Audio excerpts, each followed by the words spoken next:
शीशा पिलाई हुई दीवार हैं। Indeed, Allah loves those who fight in His cause in a row, as though they are a single structure joined firmly.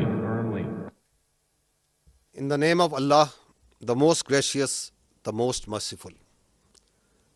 Today we shall apprise you with the conduct and conclusion of Pakistan Armed Forces Operation 𝐏𝐚𝐤𝐢𝐬𝐭𝐚𝐧 against Indian military dastardly attacks that began on night of 6th and 7th May 2025, resulting in the loss of innocent civilian lives that included women, children and elderly. Pakistan had vowed justice and retribution for reprehensible Indian military aggression and brutal killings of our citizens. Alhamdulillah, Pakistan Armed Forces have delivered the promise made to our people. I begin by thanking Almighty Allah for His infinite blessings, mercy, help and divine support, as He has ordained the believers to retaliate whenever they are wronged. We bow our heads to Him in utmost humility to have enabled us to translate our resolve into decisive actions in the battlefield. Our hearts and sympathies are with the wards and families of the Shuhada, who sacrificed their lives for the beloved country, and our prayers are for the quick recovery of our injured countrymen. We extend our heartfelt gratitude to every officer, soldier, airman and sailor of the Armed Forces of Pakistan who made this success on the battlefield possible through their courage, professionalism and sacrifice. The Armed Forces of Pakistan express their profound appreciation and gratitude to the brave Pakistani nation whose moral strength, resolve and above all wholehearted support and prayers remained unwaveringly with us during these testing times, which became a force multiplier for the Armed Forces of Pakistan. We are specially indebted to the youth of Pakistan, who became the frontline soldiers as information and cyber warriors of the country. Profound thanks are also due to you, the vibrant media of Pakistan, who also stood like Bunyanum Marsoos, a steel wall against the Indian media information blitz and fuming as well as warmongering done by the Indian media. We are extremely grateful to the political leadership of all political parties without any distinction for the unified resolve in support of their armed forces for the defense of our motherland. The armed forces are specifically grateful to the inspiring leadership of the Prime Minister of Pakistan and his cabinet ministers for taking destiny-changing decisions of the country and steering it through this critical situation. Let me share now the operational details of Operation 𝐏𝐚𝐤𝐢𝐬𝐭𝐚𝐧 Marsoos. Ladies and gentlemen, Pakistan's response was a textbook demonstration of integrated tri-services jointness enabled by real-time situational awareness, network-centric warfare capabilities and seamless multi-domain operations. This synergy across air, land, sea and cyber domains allowed for precision engagements, overwhelming lethality and rapid tempo. All platforms operated in synergy, delivering coordinated effects at carefully selected decisive points. Using precision-guided long-range Fateh series missiles F-1 and F-2 of Pakistan Army, precision munitions of Pakistan Air Force, highly capable long-range loitering killer munitions and precision long-range artillery. 26 military targets as well as facilities that were used to target Pakistani citizens and those enterprises that were responsible for fomenting terrorism in Pakistan were engaged in Indian illegally occupied Jammu and Kashmir and also mainland India. The targets included Air Force and aviation bases at Suratgarh, Sirsa, Bhuj, Nalia, Adampur, Bhatinda, Barnala, Halwara, Avantipura, Srinagar, Jammu, Udhampur, Mamoon, Ambala and Pathankot, which all sustained major damages. BrahMos storage facilities at Beas and Nagrota were also destroyed, which had fired missiles on Pakistan, killing innocent civilians, our flower-like children, our ladies and our elderly. S-400 battery system at Adampur and Bhuj was also attacked by our proud Pakistan Air Force. Military logistic and support sites which helped sustain this unlawful operation against innocent Pakistani civilians, like field supply depot at Uri and radar station at Poonch, were also targeted.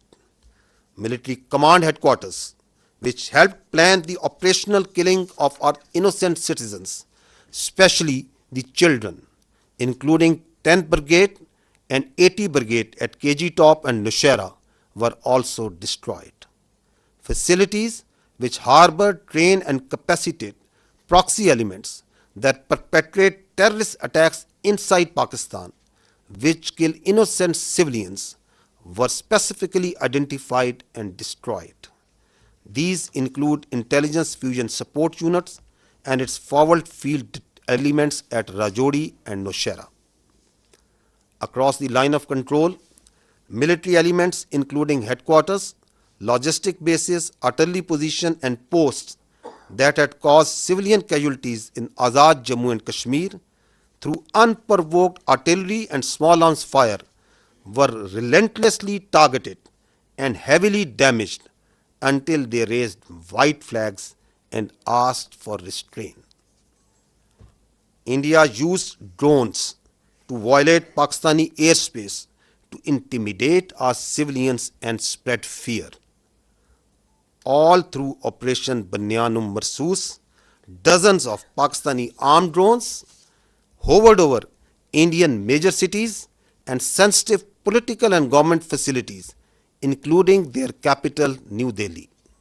And from Indian illegally occupied Jammu and Kashmir all the way up to Gujarat to manifest clearly our lethal long-range unmanned capability to indicate the futility of the use of this domain in warfare.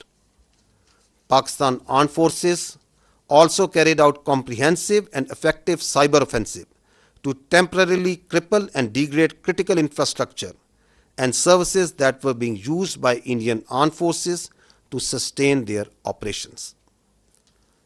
Let me tell you that Pakistan Armed Forces possess an adequate suite of very sophisticated niche military technologies, only some of which were used with restraint in this conflict, and there are many more such capabilities being kept as future surprises. Despite all this, let me say that compared to Indian relentless provocations, Pakistan's military response has been precise, proportionate, and still remarkably restrained. It was carefully calibrated to avoid civilian casualties and has exclusively targeted those entities and facilities which were directly involved in orchestrating and executing cold-blooded killings of Pakistani civilians and those carrying out terrorist attacks inside Pakistan. We must also inform you that Pakistan also sustained an abnormal and immediate spike in Indian-sponsored terrorism across Khyber Pakhtunkhwa and Balochistan while we were busy in operations on the Eastern Front. This vindicates that India is directly involved in fomenting terrorism in Pakistan, and its proxies were fully operationalized during this time to distract our attention. Pakistan armed forces are resilient, and simultaneously with the conduct of Operation Bunyan-e Marsoos, we carried out most effective counter-terrorism operations in the western region without any pause.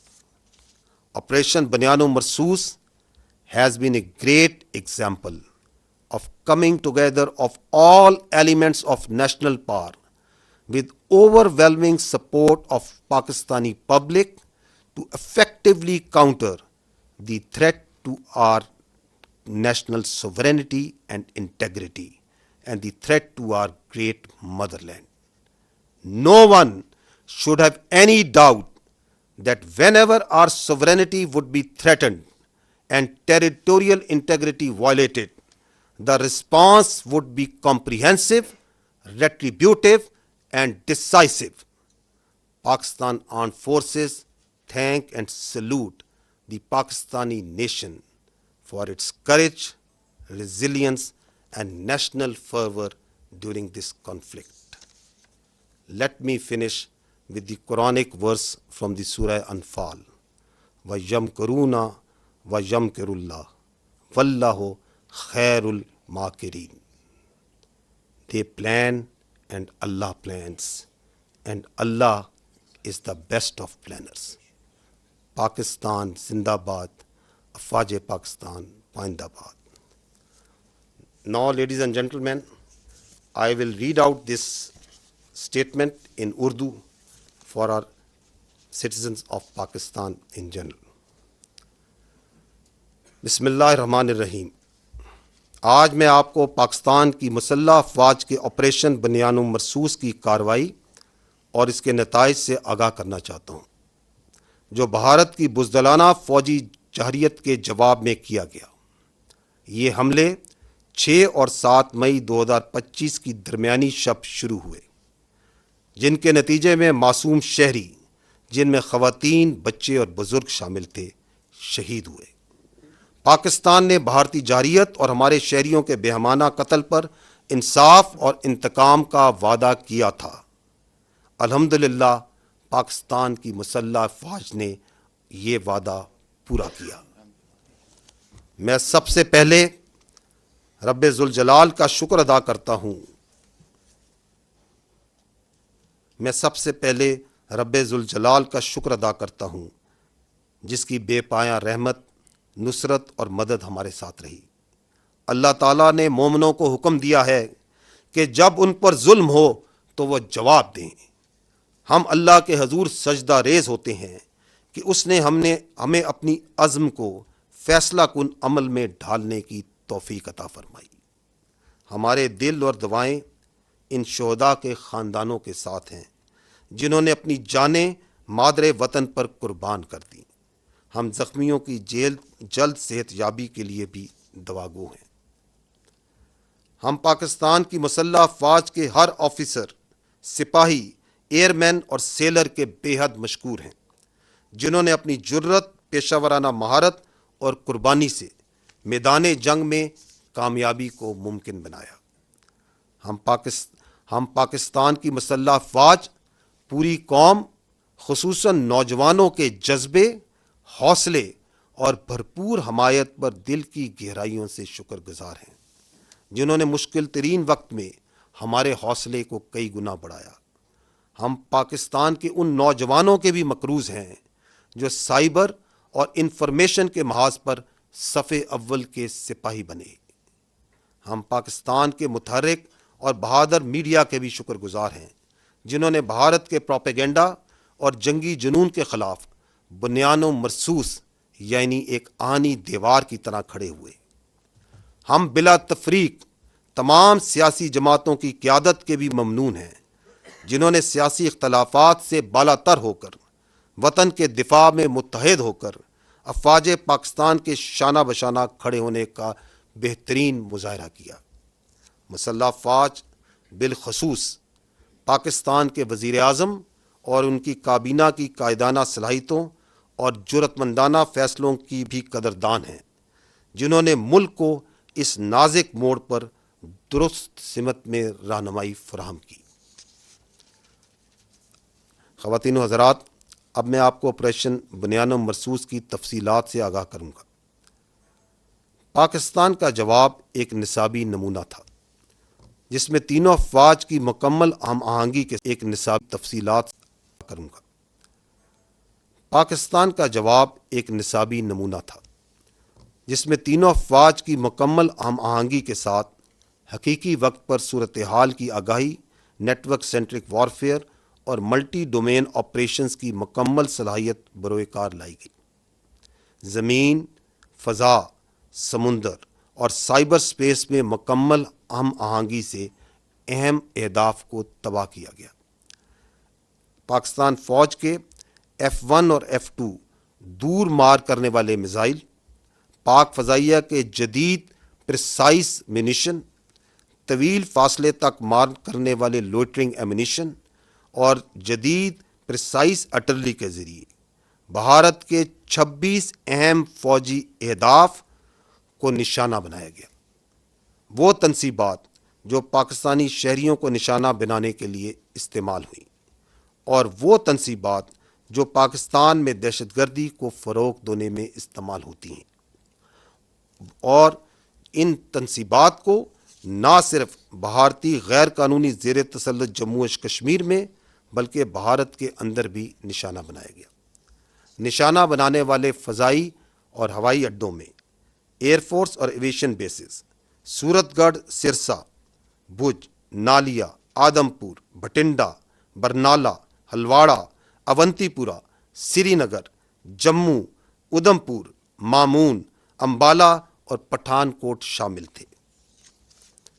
بیاس اور نگروٹا میں موجود براموس missile کے ذخائر جو پاکستانی شہریوں پر حملوں میں استعمال ہوئے، ان کو تباہ کیا گیا۔ S-400 ایئر ڈیفنس سسٹم کو پاک فضائیہ نے بوجھ اور آدم پور میں نشانہ بنایا۔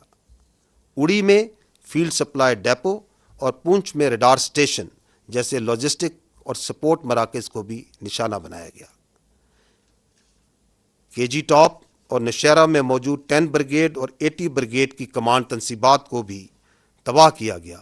یہ وہ تنصیبات ہیں جہاں سے بلا اشتعال فائرنگ کر کے معصوم بچوں اور عورتوں کو نشانہ بنایا گیا۔ راجوڑی اور نوشہرہ میں موجود ملٹری انٹیلیجنس کی یونٹیں اور ان کے فیلڈ عناصر جو پاکستان میں دہشت گردی میں ملوث پراکسیز کو سپورٹ دیتے تھے، ان کو بھی ختم کیا گیا۔ لائن آف کنٹرول کے پار وہ تمام آرٹلری، لاجسٹک اور پوسٹیں جو آزاد جموں اینڈ کشمیر میں سویلینز پر فائرنگ کرتی تھیں، ان پر شدید اور مسلسل جوابی کارروائی کی گئی، یہاں تک کہ انہوں نے سفید جھنڈے اٹھا لیے۔ بھارت نے ڈرونز کے ذریعے پاکستانی فضا کی خلاف ورزی کی تاکہ عوام میں خوف پھیلایا جا سکے اور ان کو ہراساں کیا جا سکے۔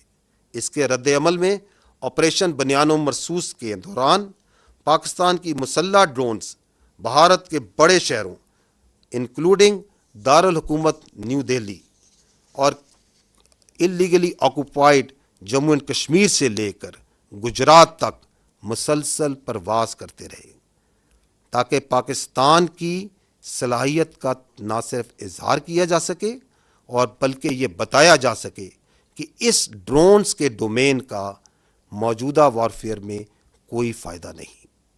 پاکستانی افواج نے بھرپور سائبر حملے بھی کیے، جن کے نتیجے میں ان بھارتی اہم مواصلاتی اور انفراسٹرکچر نظام کو مفلوج کیا گیا جو کہ بھارتی افواج کے استعمال کر رہی تھی۔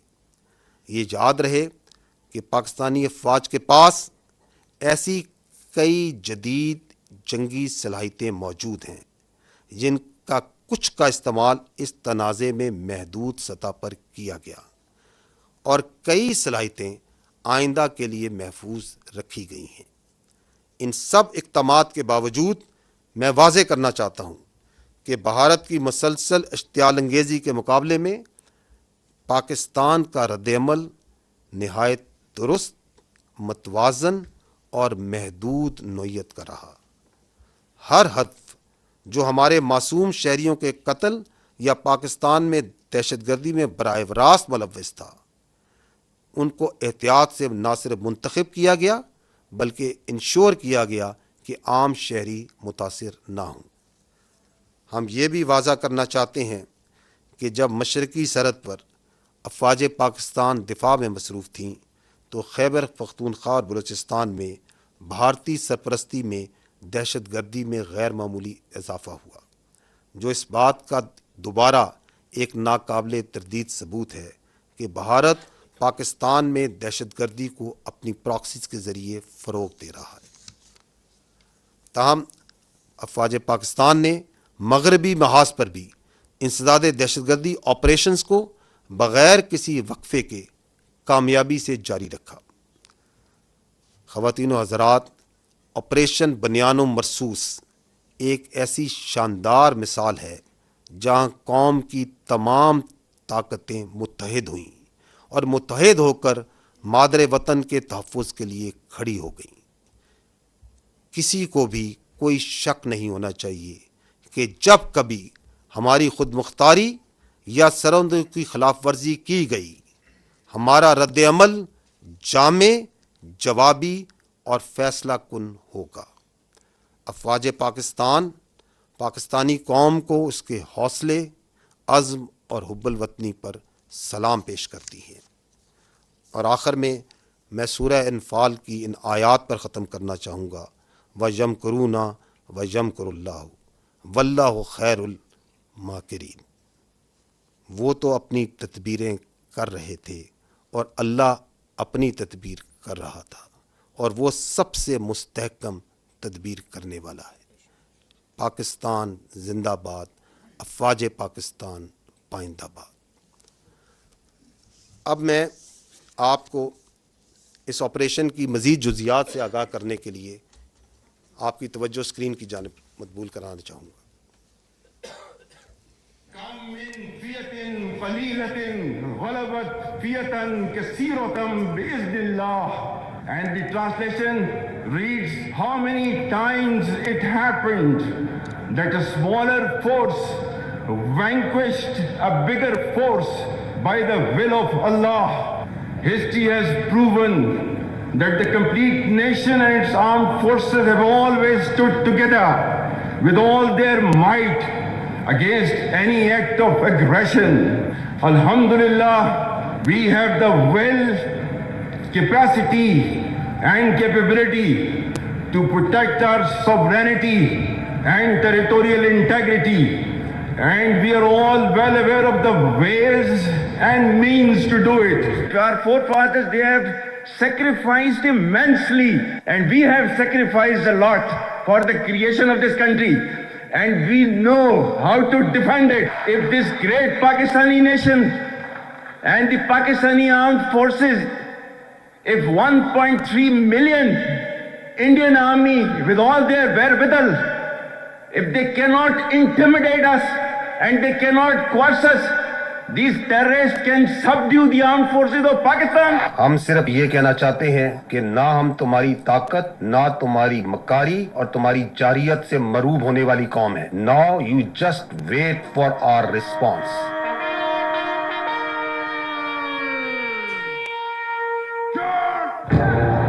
Bismillah ar-Rahman.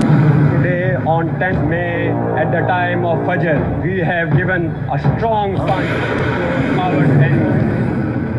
Alhamdulillah. Nare Allahu Akbar. Today is 10th May 2025 and this is a smashing response to a coward enemy, and it will inshallah continue. Nare Takbir!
You go to the next slide.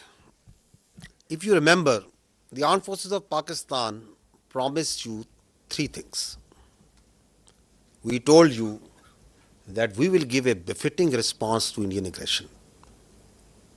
We told you and we told the nation that, however, this response will be at the time, place, and method of our own choosing. And we also told the nation that when we will hit the Indians, the entire world will come to know. And we also told that you will not require the Indian media to report to you the phantom strikes that they said that Pakistan is taking place. Didn't we tell you all these three things? We told you. And we also told you that as these armed forces say, we ardently love to embrace Shahadat far more than you fear death. So gentlemen, this is how it culminated. Now I will show you another clip which will tell you the story. Pakistan says the country has launched a retaliatory military operation against India. Operation Bunyan-ul-Marsus, which translates to a firm wall of lead, is targeting military facilities in India. We have seen this pattern of strikes in the morning, then retaliatory strikes at night. It is hard to imagine from this moment where I stand that New Delhi won't want to respond. Pakistan's army said an eye for an eye. It's claimed that the counter-offensive is ongoing and that it's targeting air bases in India from which missiles had been launched. Just after morning fresh, there were series of loud explosions were heard across Jammu and Kashmir, including Uri, Nagrota, Jammu, Udhampur, as well as the major cities of Srinagar and Jammu. Pakistan decided to launch a massive retaliation that included fixed-wing aircraft as well as drones and also cyber attacks. They hit 8 air bases inside of India and Indian-controlled Kashmir. Important distinction, these are India proper as well as in Indian-controlled Kashmir. And those air bases, one of them they say that they've hit a sophisticated air defense system, and another one that they say that they've taken out a missile storage. Pakistan's military says the strikes are in retaliation for what it calls Indian aggression. Islamabad claims it has hit multiple military targets near the line of control. Pakistan responded with a relentless, a massive barrage of missiles and rockets, they say, Pakistan says, into Indian military facilities, bases inside India, air bases, weapons storage, and along that disputed line of control in Kashmir against military bases there. They say that this, from the Pakistan perspective, their communications, how they were communicating with Secretary Rubio, that really put India on the back foot. It didn't know what had happened. India, according to Pakistan, reached out to Secretary Rubio, reached out to the Saudis, reached out to the Turks, reached out to others to find a diplomatic off-ramp, got engaged after that onslaught in diplomacy, but telling the mediators that they were going to go on a pause on the Indian side. घबराहट एक तो लोगों की नजर आ रही है क्योंकि तमाम एयरबेस ध्वस्त होते हुए नजर आ रहे हैं, आग के गोले में बदले हुए नजर आ रहे हैं। सबसे ज्यादा जो चर्चा है वो ये कि जब आप अपने एयरबेस को नहीं बचा सकते तो जनता को क्या बचाएंगे। बड़ी खबर निकल के सामने आ रही है, पठानकोट एयरबेस ते हमला होया है। जियां दादी के पठानकोट एयरबेस ते हमला होया, दूसरे पासे जम्मू एयरबेस ते हमला होया। ये पाकिस्तान की साइड से है, देखिएगा। अब हमें आवाज़ से ही पता लग जाता है, जो सीटी बजाता हुआ तेजी से आता है और हमारे करीब जोरदार आवाज़ के साथ फटता है, वो पाकिस्तान की तरफ से फेंका गया, पुंछ पर फेंका गया। देखिए उन्होंने जो किया है, पठानकोट, पठान हमारा आगे जिसको हम कहें एडवांस एयरबेस है, बहुत है। उन्होंने उधमपुर में किया है, ये किया है श्रीनगर के पास में किया है, अवंतीपुर में। सिरसा को आपने बताया एयरबेस है वहां पर, उसको उसने टारगेट किया है और तो वो ड्रोन्स के साथ साथ अपनी बड़ी मिसाइल भी दाग रहा था। पूरी तरह से धमाकों की जो आवाजें हैं वो राजौरी, पुंछ के साथ साथ जम्मू के अलग अलग इलाकों में यहाँ पर सुनाई दे रही हैं। पाकिस्तान बिल्कुल आखिर में ये इस्तेमाल करेगा और पाकिस्तान तो शुरू में ही इस्तेमाल कर रहा है कि वह और भी बहुत सारे मिसाइलों का जखीरा है और इससे भी ज्यादा कारगर मिसाइल है. The attacks that have been coming in from the Pakistani forces, we saw how they lit up the entire border area all the way from the north in Kupwara, in Uri, where the ceasefire violations were taking place. Then we saw the drone strikes which were taking place in the Jammu area, all the way down to Bhuj. There were several attacks coming in from the Pakistan side, several drone strikes which were coming in from the Pakistan side. So again remember and see that didn't the whole world hear and report? Because that's what we promised. Your armed forces promised and delivered that. Now I would like to draw your attention to the next clip, that how the Indian Ministry of Defence itself reported this. Pakistan military continued with its provocations, carrying out aggressive actions employing multiple threat vectors all along the western border. Pakistan employed UCAV, drones, long-range weapons, loitering munitions and fighter aircrafts to target military infrastructure. Pakistan military also resorted to air intrusions using drones and firing of heavy caliber weapons along the line of control. Air intrusion and several harassment attacks were also attempted from Srinagar till Nalia at more than 26 locations. Damage was sustained to equipment and personnel at Indian Air Force stations at Udhampur, Pathankot, Adhampur and Bhuj. There were also several high-speed missile attacks noticed with heavy damages to other military stations in Kupwara, Baramulla, Poonch, Rajouri and Akhnur sectors continued. Indian Armed Forces reiterate their commitment to non-escalation provided it is reciprocated by the Pakistan military. भारतीय सशस्त्र बल दोहराते हैं कि वे तनाव वृद्धि नहीं चाहते, बशर्ते पाकिस्तान भी ऐसा ही व्यवहार करे. So did you find even there from the Indian statements that did Pakistan attack anything other than military targets? No. Did any international media, even Indian media, what are they reporting? Precise targeting of the military installations, posts. We told you that we don't target civilians. Our religion does not allow us. Our culture does not allow us. Our professionalism of these armed forces doesn't allow us. That we will never target civilians. So they are even acknowledging that. And they are also saying that once they received the message, once they got the message, then who asked for non-escalation? Who requested that they want non-escalation, that the things should go down? So it's for all to see. So now I will request first Vice Admiral Rab Nawaz to give you a short brief on the naval operations that were part of the Operation Bunyan Marsoos, followed by Air Vice Marshal 𝐟𝐨𝐫𝐜𝐞 on the air operations. And after that, we will take your questions and answers. Thank you. Thank you, sir. Ladies and gentlemen, I'll very briefly talk about the role of Pakistan Navy in the defense of Pakistan during this particular crisis. And by the grace of Almighty Allah and with Almighty's help, we were able to defend Pakistan's sea frontiers and deter an enemy which is numerically superior. We kept the enemy at bay, and I'll just briefly talk about how we executed our operations. So essentially, protection of Pakistan's maritime interests and seaboard defense, that is the task of the Navy. And Alhamdulillah, with the help of Almighty Allah, we were able to do that. On any given day of the year, we maintain perpetual readiness. And what that means is that our ships and submarines, they are stocked up, all the military logistics are stocked up. And for us, the transition from peace to war is not only swift, it's almost invisible. And when this false flag thing happened in the Indian illegally occupied Jammu and Kashmir, we immediately mobilized and we completed the operational deployments of Pakistani Navy fleet units and also the coastal command units in matter of hours. Our submarines, our ships and aircraft, they were in their respective areas where they were supposed to be, and we were ready to thwart any aggression from the sea. And go on to the next slide.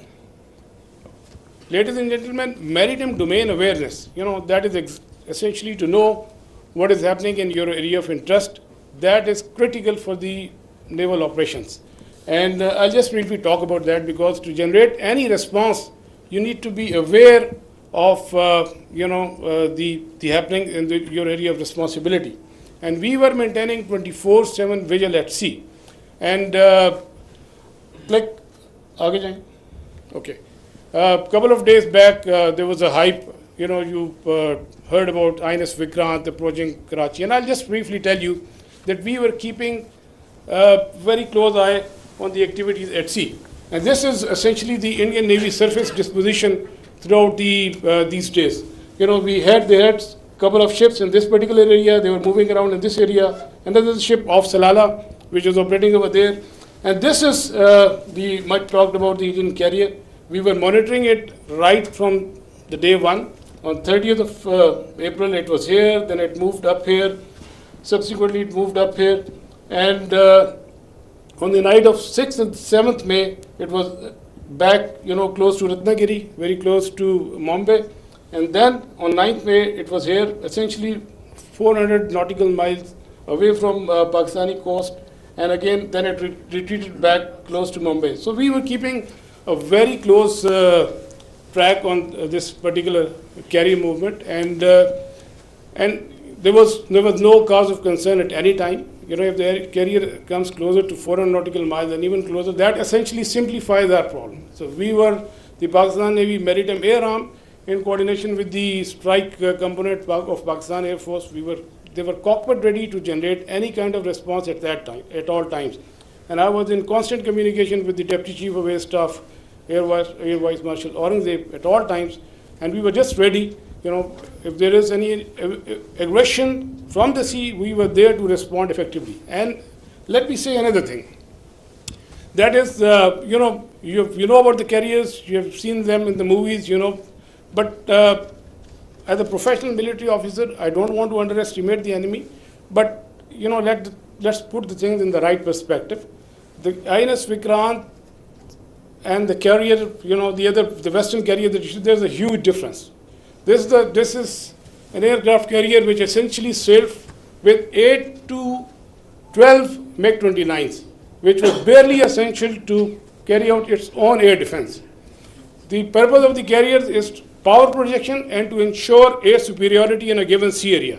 So with this, less said the better. This is simply not possible, and the Indian Navy exactly knew this, and that is precisely why on the 9th of 6th and 7th, when they carried out this cowardly attack on the civilians, they moved this carrier to the safety of their own coast, well away from Pakistan's strike capability, close to this Ratnagiri area. And again, on the night of 9th and 10th, it was moved very close to the Mumbai. It was essentially 17 to 20 nautical miles off Mumbai. But we were keeping a track. We were fully aware of their movements in this area, and we were always ready to generate a response in coordination with the Air Force, especially in case of the aircraft carrier. Subsurface elements, the offensive element, they were offensively deployed. They were in their respective areas and ready to generate a response. And also, you might have seen this footage. We were not only in the surface domain, but we were essentially effectively monitoring their air surveillance things. And because of the operational security reason, I'll not talk much about how we did that, but we were keeping an eye on this particular activity as well. And likewise, in the subsurface domain, our anti-submarine warfare vigilance was all-time high. We were monitoring the movement of their submarines when they left their shores, and we exactly, had an idea where they would be, and we had our ASW surveillance and suppression effectively going on at all times. Likewise, another component of Pakistan Navy's responsibility is the defense of the Creek area. We had our coastal command units deployed over there in close coordination with headquarters 5 Corps elements, Pakistan Army elements, and they were poised to defend this particular area in case of any aggression from the south.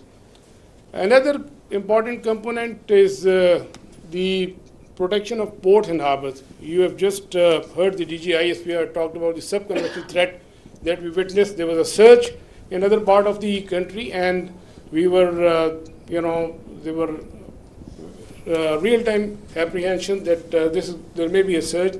So we ensured the protection of all ports and harbors of Pakistan, and coastal command elements, they effectively played a very, very important role in this. And just to mention that on the night of 6 and 7, when they carried out the attack on Pakistan, we were fully ready to respond to any aggression from the sea. We were just ready, and but the enemy chose not to come over. It was essentially not a matter of choice. I would say it was a matter of compulsion, because enemy fully understood the cost it would have incurred had it ventured from the sea. And likewise, वापस जाइएगा, go back please, go back. And a few words about the missile threat that you have talked about. You must have heard the enemy missile attack. We were keeping a very close eye on enemy deployment in this area, from where they can potentially launch a missile threat towards Karachi.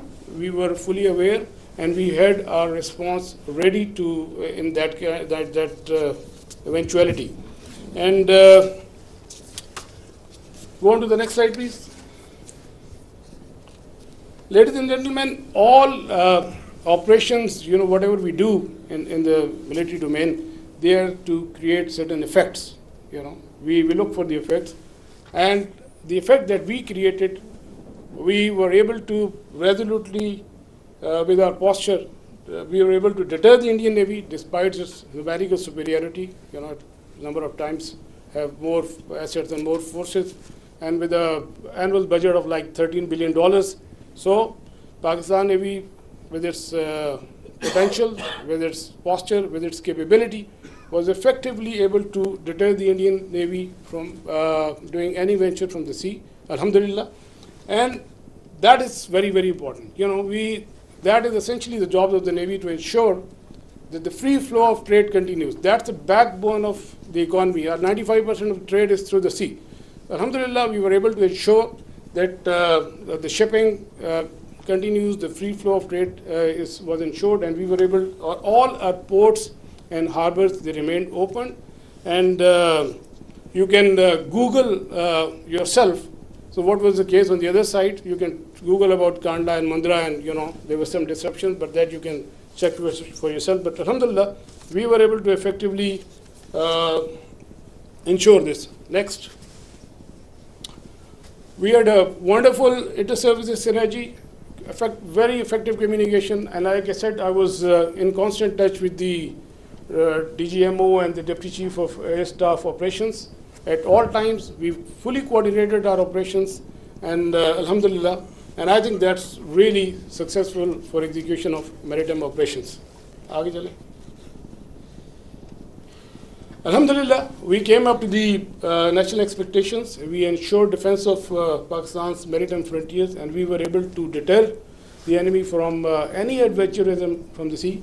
And ladies and gentlemen, let me tell you that we remain ever ready to thwart any aggression from the sea at all times. So we will keep our guard. We always keep our guard, and inshallah we will keep our guard in days to come. And last but not the least, I'll end my presentation that the next time when you think of Pakistan Navy and the silent guy, please remember that with the help of Almighty Allah, our actions will always speak louder than words. Thank you very much, and I request 𝐸𝐴. So the Indians didn't choose to come on the sea. Now you understand why. 𝐸𝐴𝐬𝐿𝐴 बिस्मिल्लाहिर्रहमानिर्रहीम वतइज़्ज़ु मन तशाअ व तुज़िल्लु मन तशाअ बियदिकल खैर व हुवा अला कुल्लि शैइन क़दीर. On behalf of Pakistan Air Force, Chief of the Air Staff, Pakistan Air Force, I stand here with you all with deep-rooted humility and gratitude. I am so thankful for Allah helped us in achieving whatever we desired, even whatever we deserved, more than what we deserved. For being able to be up to the task for PF, as they say, second to none. Ladies and gentlemen, as the DGSPR mentioned, I am Deputy Chief of Air Staff Operations. I'll pick up from where I left day before yesterday. PF versus IF, 6-0. The PF's response has strengthened Pakistan's national security, alhamdulillah. And it has even strengthened our commitment, the enduring commitment the PF has for stability and peace.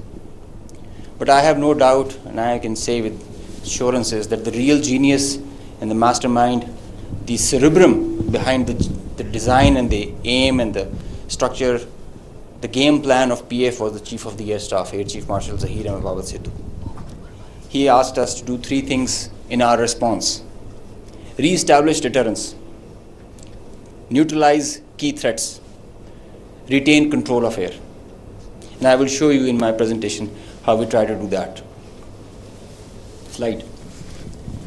During the befitting response that we generated in our first episode, we attrited the IF's pride, the Rafales, resulting in this entire fleet almost coming to a standstill, a ground position. You could see that they were not flying after that, at least not close to their western border. This reduction in flying to bare minimum actually reduced their liberty of action. They curtailed their options. Slide. This is the Pakistan's air defense environment. Pakistan air defense environment is offensive, it's integrated, it's credible. And I'll show you. IF initiated having no space with their manned aircraft, they initiated with their unmanned aircraft operations, targeting Pakistan's civilian population and their infrastructure. Here you see all these spots all across the swath of drones and UAVs who are coming inside our territory, which is being picked up by all our radars from the moment they were entering, even before that. Slide.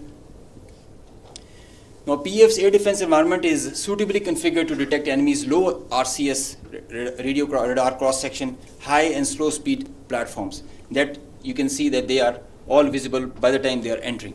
Slide. So the anti-drone systems of Pakistan Air Force and Pakistan Army also, and Navy, they rendered the enemy US drones attacks ineffective by spoofing, jamming, and making their systems, rendering them unserviceable. Slide. All drones with low cross-section also were detected, rendered useless through utilization of the indigenous GPS jamming systems that we have, the data and the SATCOM link denial that we created through our indigenous systems that we have made ourselves. So whenever those systems were attacked with the soft kill, they had their error induced into the GPSs and they were going haywire. And whenever they were coming closer to any civil population or a civil area of high value, a direct or a hot kill was achieved on them. Slide. So here you can see they were neutralized mid-air with the hard kill whenever they were coming close to any population or any area. Being in a sparsely populated area, they were left all around and they were applied with the soft kill. Slide. Now, after that, when the US chapter was over and they were fearing PF's retribution, in utter desperation, the IF resorted to a highly escalatory, very irresponsible surface-to-surface and long-range vector application. You can see this is 𝐸𝐴𝐬𝐿𝐴 and this is our base Rafiqi. This is our eastern border, and you can see the BrahMos, high-speed BrahMos, traveling almost at 3,000 kilometers per hour, who are going over there and coming, numerous, one after another. And now they were being attacked with PF's soft kill. We were inducing the errors into them, into the GPSs, which increased their CEP. The probability of missing the target increases. And hard kill was also achieved. Here you see one of the US has gone, if by the end of the slide you see one of the US has overshot the target and gone ahead. This is the radar picture. You can see that they are going, this BrahMos will miss the target and will go ahead and fall in some no man's land. And they are being, one after another, they are coming back, crossing the borders. They are being picked, they are being picked as soon as they are being launched. So real-time launch, mid-flight and terminal phase of all SSM, PF has the capability. Our air defense system, as I just mentioned, is very offensive, integrated, and credible. So here you see that they are being launched from Bhuj area. This is the southern part of the country. And this is our airfield Bhulari. You must have mentioned, you have seen there were a lot of mention from our counterparts. Here you see this BrahMos is coming. It's almost reaching the target, and you'll see when we will apply the soft kill, look what happened to it. It moved left and then disappeared towards the ground. This is the radar evidence that we have, that there so many of their vectors missed the targets.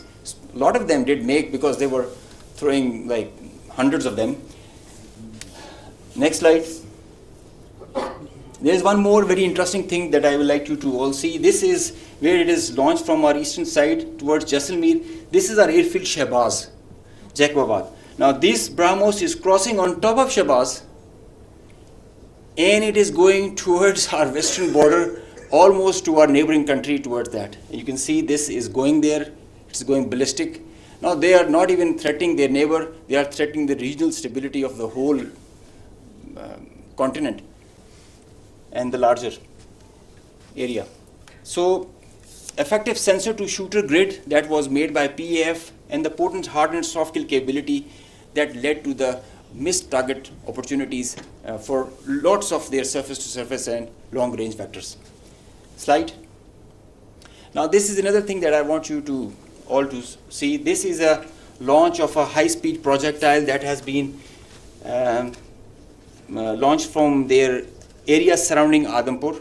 Now these are the vectors where our radars are picking them, and it is disappearing short of Amritsar area within their own territory. This is the most absurd kind of a targeting psychology or practice that you would see, that you are not only targeting neighboring countries to your enemy, if they consider it, and your own people as well, jeopardizing their safety. This is the high-speed project impacting within own territory, and we have other pictures for that also. This is the repeat occurrence that happened the other night also. Slide. Now the PF's response, I would like you all to pay attention to that, because this is kind of a dizzy slide, but I will go one by one so that it's all clear. PF's response, PF's effective spectrum warfare, which supplemented the kinetic ops that we envisaged to take. The integrated, seamless, synchronous utilization of EW, cyber, and space domains, coupled with the synergetic all-domain offensive response, which orchestrated following a very intricate targeting mech, the mechanism that we undertook to engage the targets, of swift, calibrated, effect-based approach to operations, which was undertaken across complete swath of the Indian Western Front. Now you have seen in the video montage that the whole border was exposed by PF and our armed forces. So starting from the north across LOC till Kandla, with targets including airfields, ammo dumps, as far and as deep as Delhi. You can say something about Islamabad, which is a stone's throw distance, and Delhi, with, as the DG Aspire mentioned, some other cards up our sleeves with more ranges.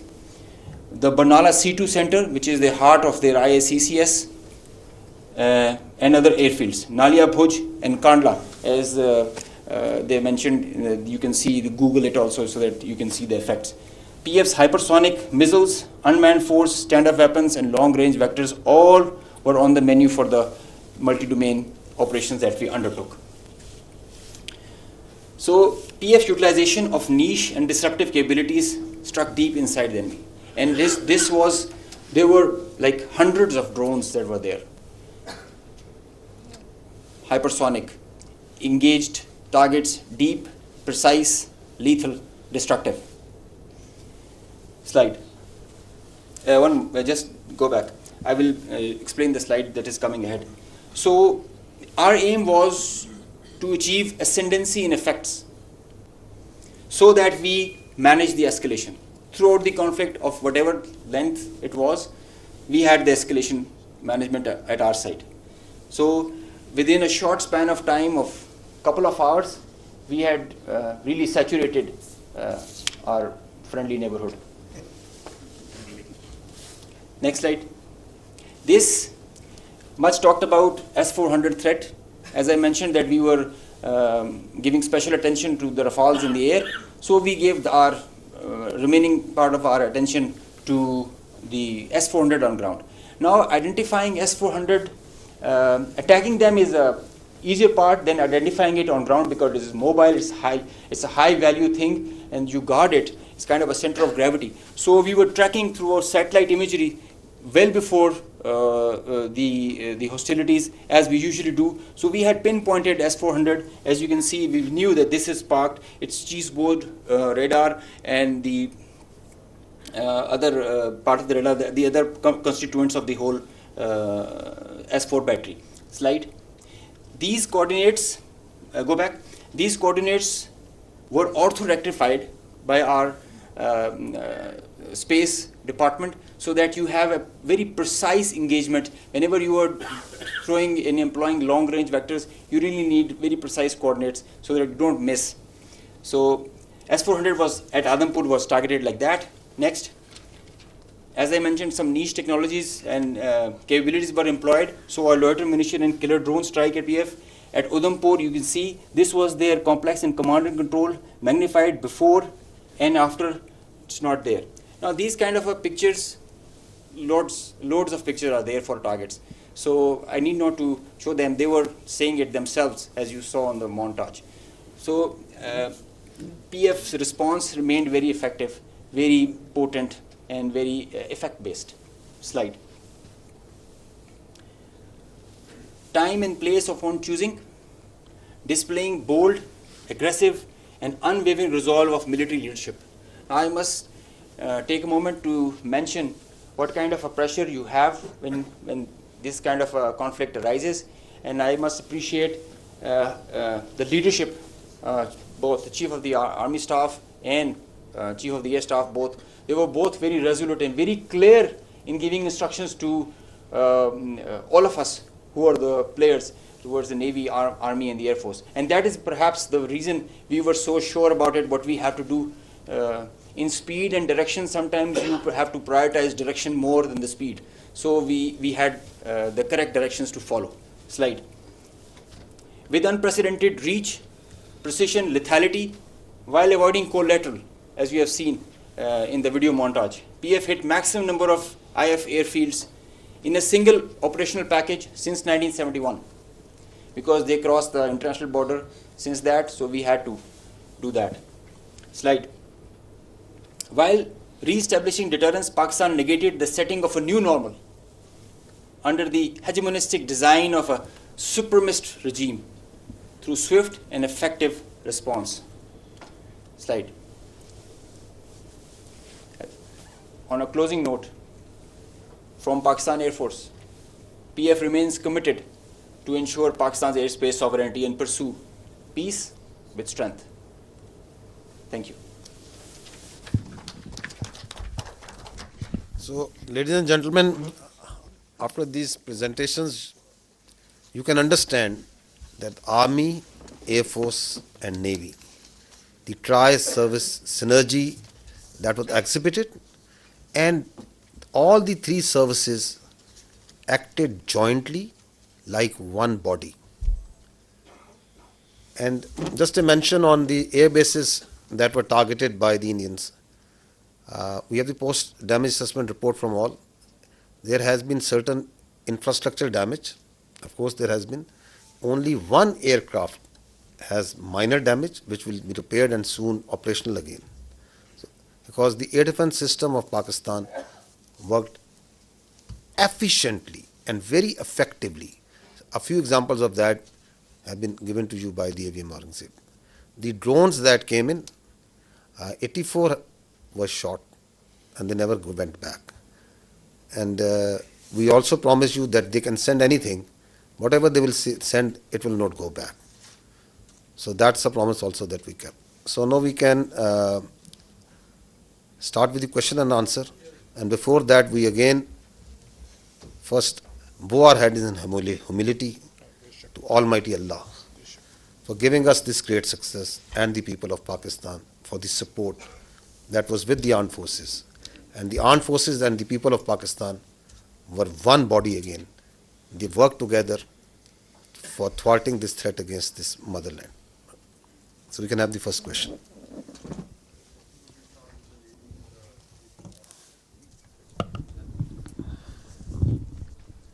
Thank you very much, sir. Thank you very much, sir. This is Sumaira Khan from Sama Television. And first of all, let me convey the pulse of the nation as well. They cannot reach you in person, every one of them, but the heart of felicitation is indeed with you from the masses of Pakistan, specifically youth, you mentioned very rightly. My question is, in that whole span of escalation, the Indian government had been issuing extremely provocative statements regarding initiation of war, and not just the government, but unfortunately their media was also, to me it seemed very war frenzy. And but in that whole time, in the meanwhile, I saw Pakistani side and I saw you very defensively responding to all the hegemony and Indian aggression. So I just wanted to know that it was part of your strategy. What was that? Or you never wanted that escalation to rise to all those levels? And a quick comment from 𝐸𝐴𝐤𝐻 as well, that the multi-domain, how would you elaborate it? How did you incur it in the PS strategy to kill the Indian side in the battlefield? Thank you. So as far as the question to the escalation is concerned, let me say it. The reality is that in a conflict which is between two rival nuclear powers, such a conflict is actually an absurdity. And it is inconceivable and sheer stupidity. Why? Because that conflict can lead, in the case of Indo-Pakistan, India-Pakistan, can lead to the peril of more than 1.6 billion people. So, in reality, there is no space for war between India and Pakistan. And if anyone wants to carve out this space for war, he is actually carving out space for mutual annihilation. So that is why you saw that in this conflict, Pakistan acted in a very mature manner. And through conventional forces, we maintained escalation control. Through conventional forces, we gave them a notch up, a two-notch up response, while also ensuring that these forces, the Pakistan Army and the other forces that were employed on the Western Front, on the counter-terrorism operations, no pull is also exerted on them. Thank you.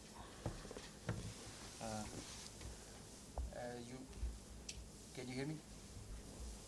You just asked regarding the multi-domain operations. It's a very, very good question because this is the buzzword nowadays. But it's not actually something in the air. It's a actual real milestone for PEF. The warfare has changed drastically, and so has everything that is associated with it. It's not the erstwhile concept where you can just get the number of aircraft in air and see. It's called a new 𝐏𝐚𝐤𝐤𝐬, the electromagnetic spectrum operations. It's a whole new environment that is there. And everything that is regarding Air Force and in the air, it's concerning the electromagnetic spectrum. Now, air supremacy has to be preceded by a spectrum supremacy. And if you control the spectrum, you control the conflict.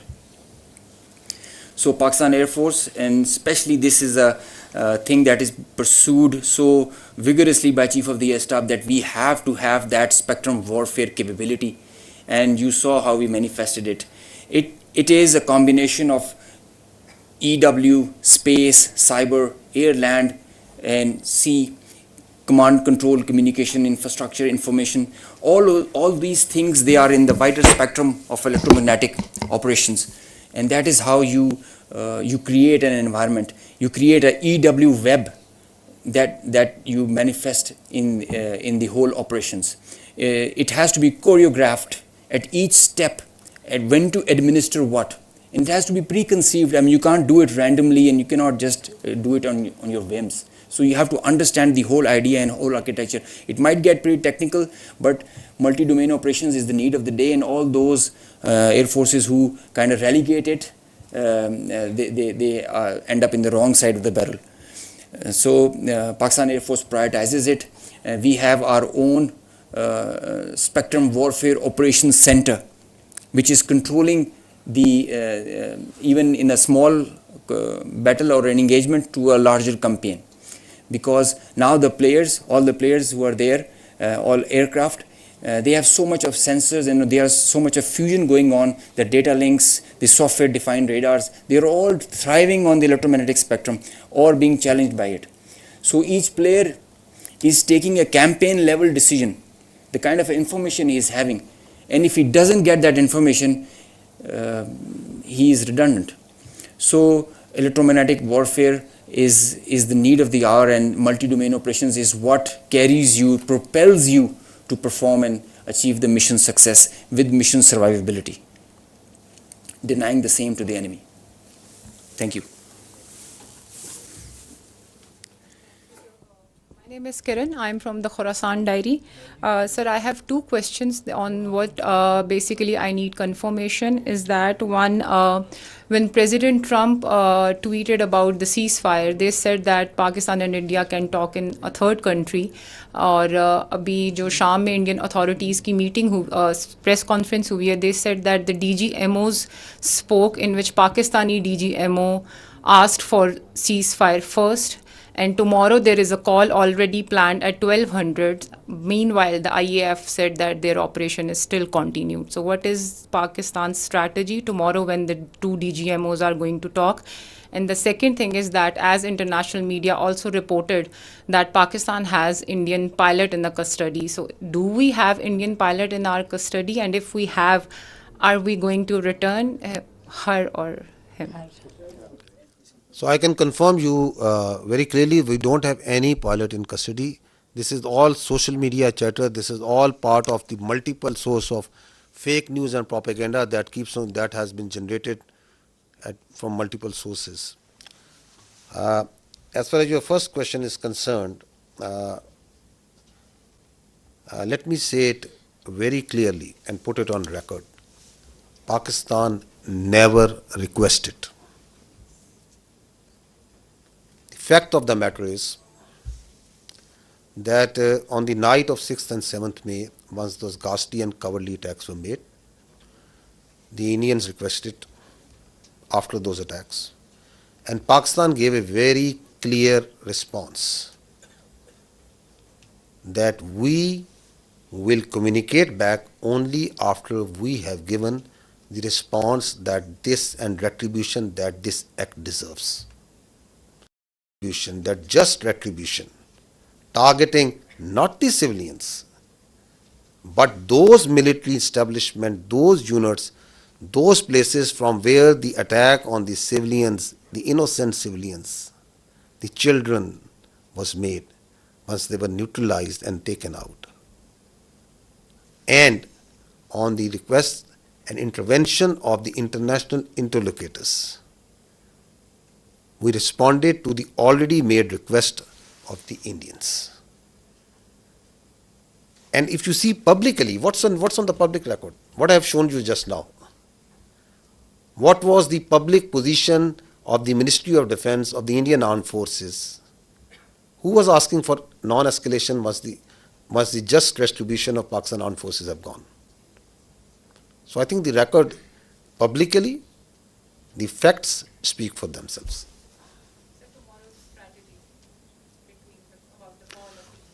You want me to make public that what strategy are we going to adopt?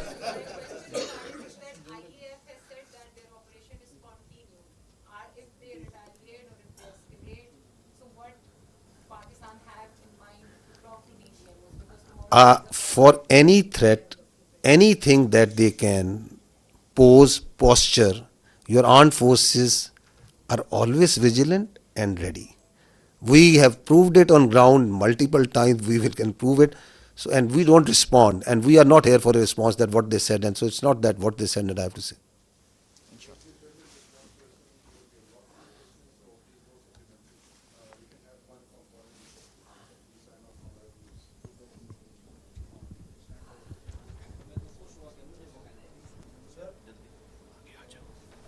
Thank you very much.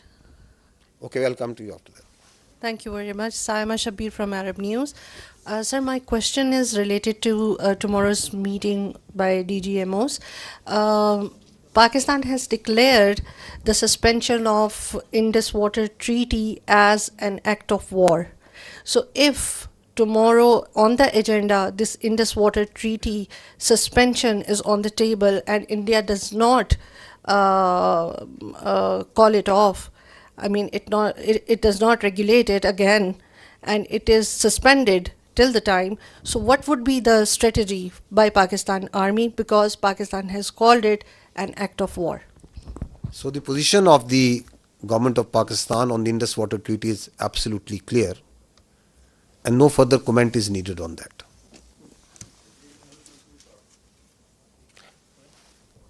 Our Turkish friend over here is raising his hands again and again. Skardu, okay. I thought you are from the Andolo news agency.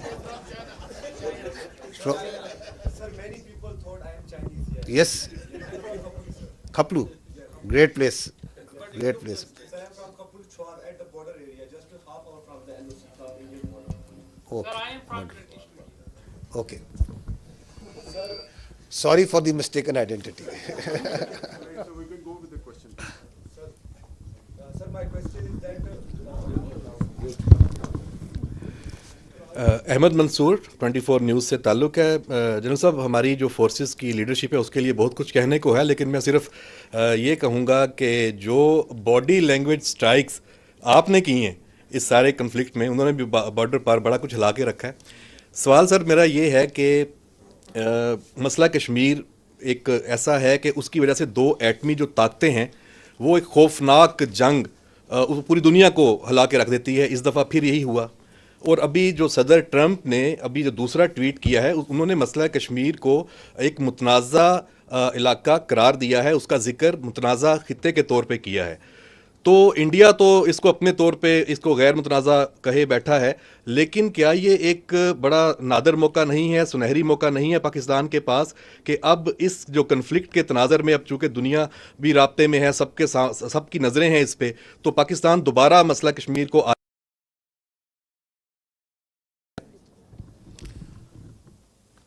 Kashmir remains central to the dispute between India and Pakistan. And peace between India and Pakistan will always elude till the time there is not the resolution of the Kashmir as per the United Nations resolutions and as per the will of the people of Kashmir. So that is important to understand. Till the time that is not done, there cannot be enduring peace between India and Pakistan. So this military conflict has once again put Kashmir right as the flashpoint, which needs to be resolved, which needs to be as per the will of the people of the Kashmir. And you have alluded to the tweet and the international power, rightly understanding that this issue of Kashmir needs to be resolved. The problem here is that what we are seeing is, and I talked about it in my last press conference also, is that India continues to internalize this external problem. Kashmir is an external problem with Pakistan, India and the people of Kashmir. It is on the UNSC resolution. It's an internationally recognized dispute. And India is trying to internalize it. How? By trying to change the demography of Kashmir, by trying to change the legal status in violation of the UNSC resolutions and the international commitments that India has made, by the coercion and harassment of the people of illegally occupied Jammu and Kashmir,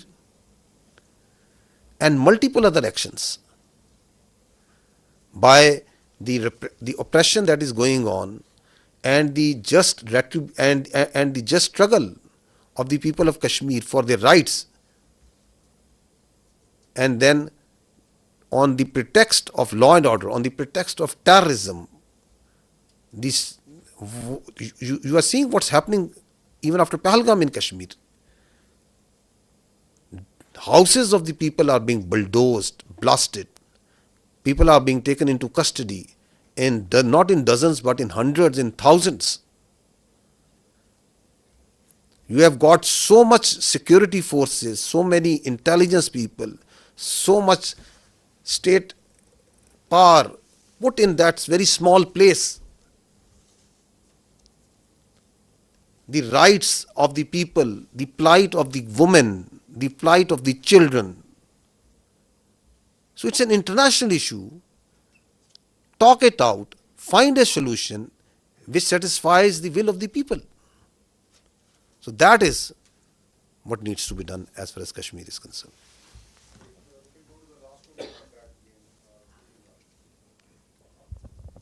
sir Mohammad Imran Suno news से। Sir मेरा question ये है कि क्या international guarantees दी गई हैं कि जो सीज फायर है वो कोई लंबे अरसे के लिए सस्टेन कर सकेगा? You see, being the spokesperson of the armed forces of Pakistan, I can state with 200% certainty that the Pakistan armed forces are holding the line of control ceasefire. No violation is being made by Pakistan Army or the armed forces. Because we are a professional army and we strongly abide by the commitments that we make, and we follow in letter and spirit the orders of the political government. That's what the professional army does. Now, if you see in reality what's happening in Pakistan, Pakistan is celebrating peace. You go to the streets and towns of Pakistan, the Pakistanis are celebrating peace. Does it make any sense for Pakistan to start violating the commitment that we made?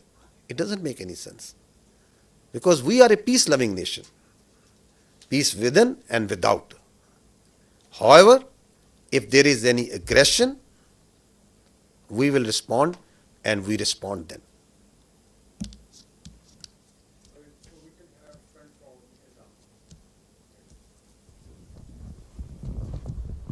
So thank you so much. My name is 𝐟𝐨𝐫𝐜𝐿. I'm from Iranian State News Agency. If you allow me, I have a question from the Honorable Vice Admiral. So thank you. We have seen the activities of the Navy before the escalation and the readiness. as the Indian Navy P-81 was being closely tracked and even seen on media, why Pakistan Navy decided not to shoot it down? And you refer to the limitation facing by the Indian aircraft carrier.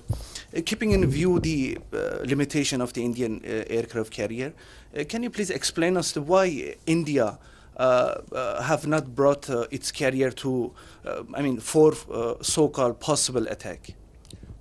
Thank you very much. Thank you very much for the question. Okay.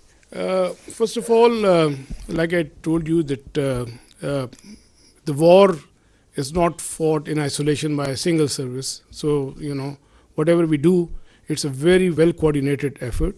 So, all actions are calibrated amongst the three armed forces at what time, what is to be done. So, at that time, when that was the video of 4th and 5th of May, we just demonstrated that we were keeping a very close vigilance. And I've mentioned our, the very effective coordination and collaboration with Pakistan Air Force. So I'll not go into those details because of the operational security reasons.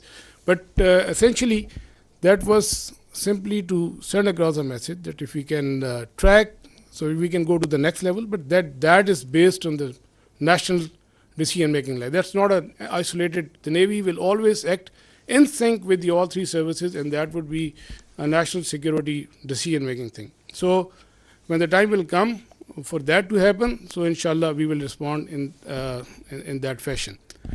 The aircraft carrier, I mentioned, for example, we can have that slide, Kazim, if he's here. So this is the aircraft carrier which is having 8 to 12 MiG-29s, which is barely enough to carry out its own air defense. And aircraft carriers, if the Western air carrier, if you talk of the 4th class aircraft carriers, they carry like 75 plus aircraft. And the purpose is to project the power and to have the air superiority in a theater of war. So, and that is how they influence operations from sea to land. So here, in case of INS Vikrant, the aircraft that it was carrying, they were barely enough to protect, to carry out its own air defense. And, the question of projecting power ashore or to maintaining an air superiority in a theater, in conflict theater, that's simply not possible. We know that, the Indian Navy understands that, and that is why it was more of a psychological, trying to create a deception or a psychological effect. And we fully understood that. And like I said, we were always ready. Had there been any aggression, we, in close coordination with Pakistan Air Force, we were always ready. They were cockpit ready to generate a response. We have a mechanism worked out with the Pakistan Naval Aviation assets and Pakistan Air Force assets. So the response was always ready. And this is simply, let me say it politely. I did mention that as a professional military officer, I don't want to underestimate the enemy. But let me tell you candidly that INS Vikrant, with its present capability, it's effective essentially in the IO domain, and which essentially you saw that article in the Telegraph and that hype about. So essentially, its effectiveness is restricted to the IO domain. And had it not been the case, it would have projected the power ashore and it would have created some effect. So they understand the limitation, and we also understand that. Thank you very much.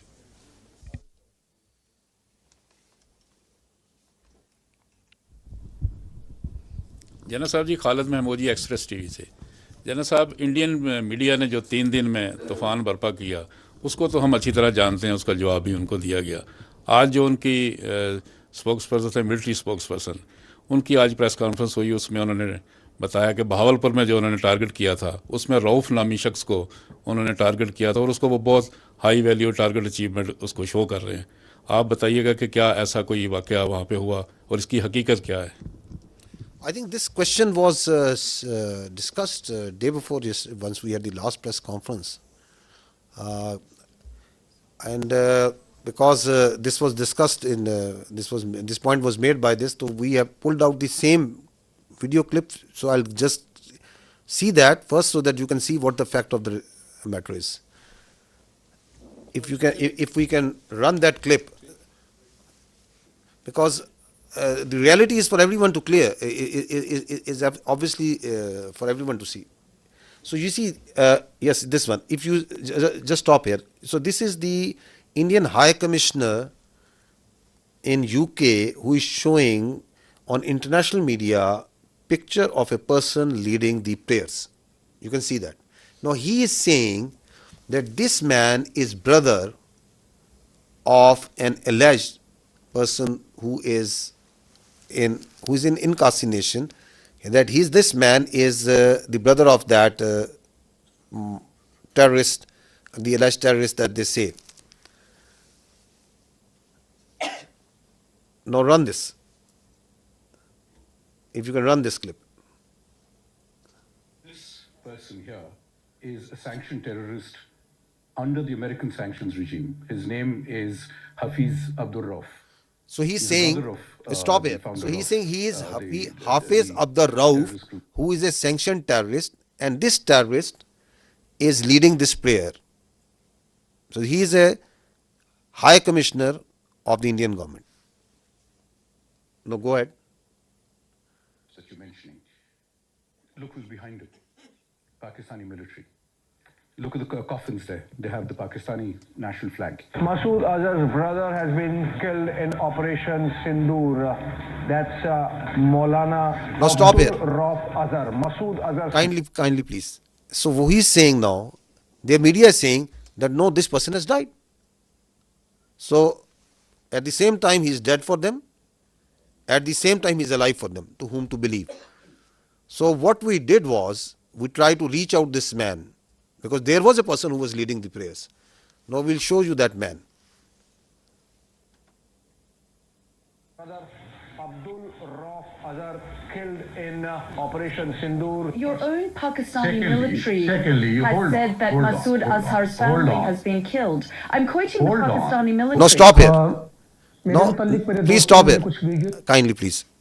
No, the misinformation that is being spewed from the Indian side is being also picked up by international media, because they push it out so aggressively and so much that a very a journalist of an international media is saying, believing that the brother of the story, because that story has been told, has been given to her by a very top-ranking official. And she is saying that the military officials of Pakistan have said that. Where is that record? At what time ISPR, myself, anybody has said and made any comment about him? Now he is this man. His name is 𝐻𝐵𝐿, who is actually leading the prayers. And listen to him what he is saying. जी एक जनाजा पढ़ाने की मुझे बड़ी ही शदीद तकलीफ है और रंज भी है कि बगैर किसी तस्दीक के, बगैर किसी तहकीक के मेरे बारे में इतनी बड़ी बड़ी बातें और बैनुल-अक़वामी चीज़ें बयान कर दी हिंदुस्तान ने और उनके मीडिया ने, जो बिल्कुल ही मुज़क्किर है, जिसका हक़ाइक़ से क़तन कोई ताल्लुक़ नहीं है। मेरी ज़िंदगी सबके सामने है। मेरे माँ बाप उस्ताद थे, मैं खुद तालीम दोस्त आदमी हूँ। मैंने पहले कॉलेज में पढ़ा, स्कूल में पढ़ा और बेहतरीन मेरी एजुकेशन रही। So he's saying, I am surprised that I am being talked by the Indian media. So my parents were teachers. He's got 3 daughters, son, and he is born in March 1973. You can see his details, family details and everything over here. So we are actually surprised that even today, then again, they have come out with the same thing. So it is now getting, it's a little flabbergasted that whatever they are telling, why they are telling, and what to believe, what not to believe.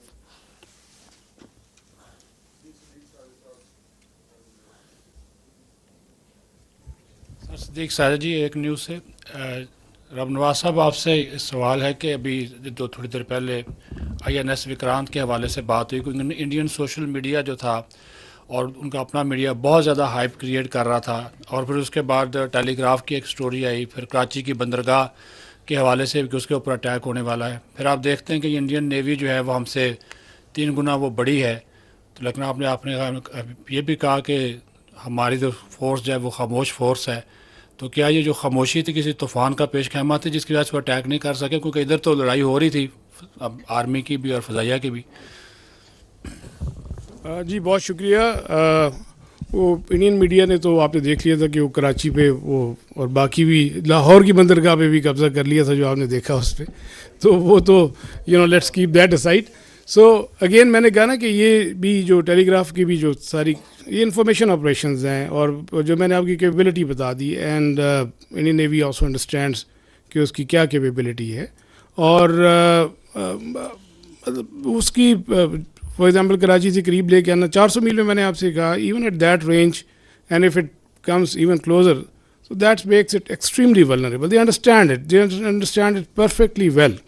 ایک تو جو coordinated threat ہے naval air arm and Pakistan air force جو generate کرتی ہے وہ، اور even جو ہماری سب سرفس ایلیمنٹس ڈپلائڈ تھے، تو وہ دے فلی انڈرسٹوڈ ایٹ آل ٹائمز کہ کیا تھریٹس ہیں. لیکن ظاہر ہے کہ میں نے جیسے کہا کہ جو وار کی پروسیکیوشن ہوتی ہے that's not an isolated service matter, that is coordinated at all 3 services level. تو وہ اس میں جو ڈیسیژن میکنگ ہوتی ہے وہ اسی حساب سے ہوتی ہے. اور لائک یہ میں نے کہا نا آئی ڈومین میں، جیسے آپ نے ٹیلی گراف کا ذکر کیا اور پھر وہ ایک تھوڑی سی تشویش سی پھیلی، تو وہ مور آف آئی ڈومین میں تھا. وہ تو جب اس سے بہت پہلے بھی جو ہے around I think 23 26 of April بھی جب وہ کاروار سے نکلا تھا تو اسی دن وہ کراچی پہ پہنچ بھی چکا تھا. تو وہ بھی اس دن آپ نے ان کی میڈیا میں دیکھا ہوگا. تو وہ یہ سب اسی آئی ڈومین میں تھا. اور capability they all understand and while I am not undermining لیکن I am just be factually correct. We understand, we have our plan ready, اور مطلب اگر کوئی ایڈونچرزم کی طرف آتا ہے تو we will take them down. Thank you very much. وی نیوز سے ہوں سر. اس میں جو آپریشن ابھی لانچ کیا گیا تھا اس میں کافی اسلامک ٹرمنالوجیز یوز کی گئیں، بنیان و مرسوس، جو انڈین میڈیا سے تو پروناؤنس بھی نہیں ہو رہا تھا. اس کے علاوہ فالمغیرات صبحن، یہ صبح کے وقت اٹیک کیا گیا جو کہ ایک سنت تھا. تو یہ کس کی، کیا حافظ صاحب کا آئیڈیا تھا؟ یہ کس طرح پلان ہوا ہے؟ دیکھیں، پاکستان کی جو افواج ہیں، پاکستان کی جو فوج ہے، اس کے اندر جو اسلام ہے، it is part not personally of our beliefs of each one of us, it is part of our training, it is part of our faith. Iman, taqwa, jihad fi sabilillah, that's what drives us, that's our motto. And alhamdulillah, we have a chief of army staff who has a strong belief. تو leadership جو سی ہے، جو اوپر ہوتی ہے، اس کا جو belief ہوتا ہے، اس کی جو کمٹمنٹ ہوتی ہے، وہ ٹرانسلیٹ ہوتی ہے انٹو ڈفرینٹ طریقوں سے آپریشنس میں بھی. تو یہ جو نام ہے یہ کیا بتاتا ہے؟ یہ بتاتا ہے کہ یہ مومن ہوتے ہیں جو اللہ کی راہ میں لڑنے والے ہوتے ہیں، وہ سیسا پلائی ہوئی دیوار کی طرح ہوتے ہیں. دے آر دیٹ اسٹیل وال. الحمدللہ اللہ کے فضل سے پاکستان کی افواج جو سی ہیں، دی ایکٹڈ لائک اے اسٹیل وال.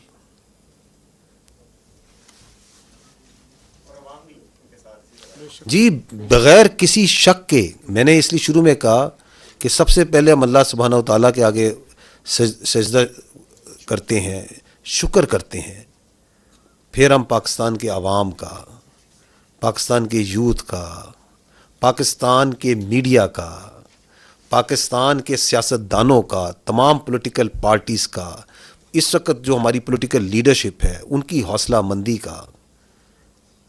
یہ جو آپ نے رسپانس دیکھا ہے، it is the all elements of national power. How quickly they came, how quickly they gel together, and they were all that steel وال.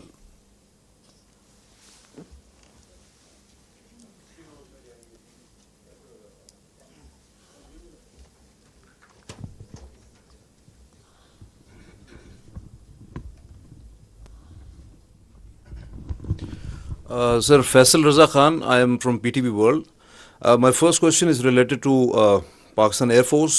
Beside the congratulations, you have got 6-0. Definitely.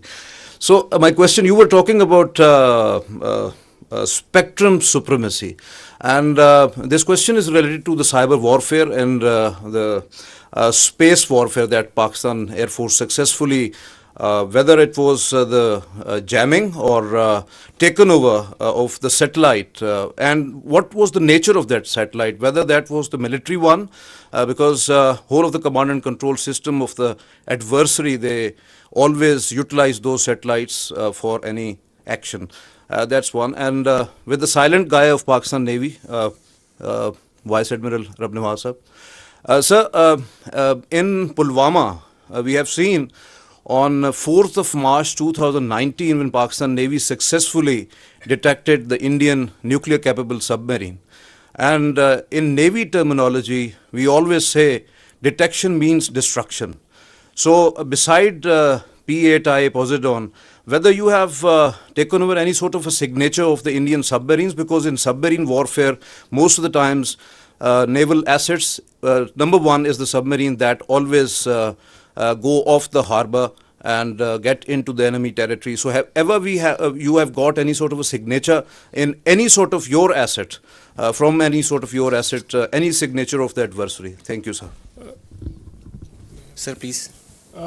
Thank you very much. Thank you very much for your question. And you're right that we did make a mention of that detection on 4th of March in 2019 after the Pulwama incident, when we detected one of the submarines south of Pasni at that time. I will, because of the operation security reason, not like to comment on that, but let me tell you this thing, that we had a very effective anti-submarine warfare surveillance during this time. We exactly knew, when the submarines left the harbor and where they were likely to be deployed. And we also had a very effective deterrence operations in play, which I think they were successful in keeping these submarines at bay. So beyond that, I will not like to comment on any further. Thank you very much. Regarding spectrum supremacy, just like I mentioned, it's a critical component, a very vital component, cardinal for the electromagnetic spectrum, and that we have cyber and space. They come hand in hand with EW. With the satellite, the satellite that was jammed was a military satellite used by them. The downlink is scuttled. It leads to decision paralysis if done on a continued level. There is no communication where beyond line of sight platforms are acting, so they kind of get redundant. Whenever any payload is within line of sight, it is working on certain other principles. When it is going beyond, it goes on SATCOM, and the SATCOM is denied, so its effectiveness is reduced to almost nil.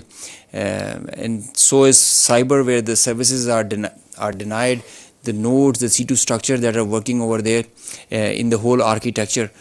So it's a kind of a paralysis that takes place, whereby cyber and space, they go hand in hand, and that is how you carry out the spectrum supremacy.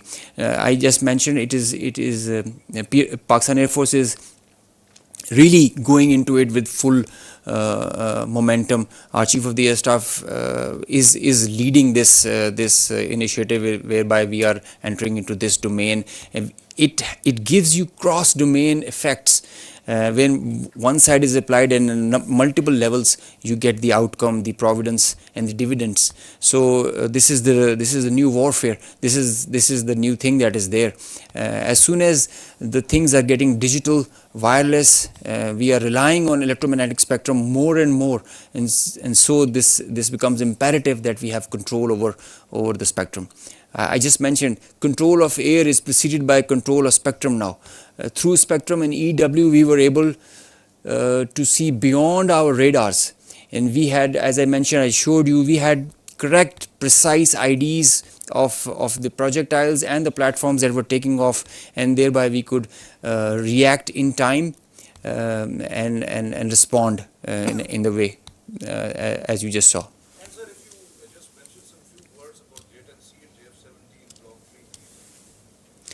JF-17 is a very potent platform. Pakistan is employing them very effectively, as you just saw. JF-17 is the pride of Pakistan, and the Block 3 has added potential, enhanced combat potential and effectiveness with the payloads that it carries. All these targets that were engaged were done by JF-17 Block 2 and 3s. It has the ESA radar. So J-10 is a very good thing. As you saw, it's not the fact that the Rafale is a bad plane. Rafale is a equally potent, very potent aircraft. I mean, if employed well, but it's how you're with all in all fairness and jokes aside, it's all the training. I think it's the, as I mentioned, the direction, the leadership that propels you in that direction, gives you confidence, and the support of the nation. That's the foundation the Pakistan Air Forces and the armed forces are. You look at us right now and drives us. This is what drives us. Thank you.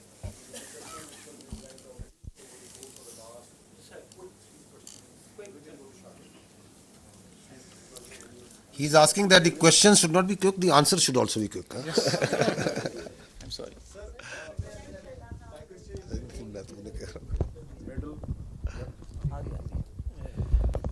Sir आज Indians की तरफ से press conference की गई थी, उसमें इतराफ़ किया गया जब उनसे पूछा कि राफेल गिरा है तो उन्होंने कहा कि जंग में नुकसानात होते रहते हैं, तो दुश्मन की तरफ से इतराफ़ करना कितना उसका इम्पैक्ट है।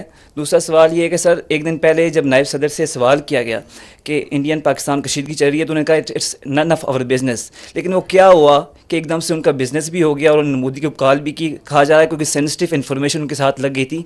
तो क्या नेशनल कमांड अथॉरिटी की जो मीटिंग थी उसके बाद हालात बदल गए, जज्बात बदल गए? आप राफेल का क्या questions should not be quick, the answer should also be quick. I'm sorry.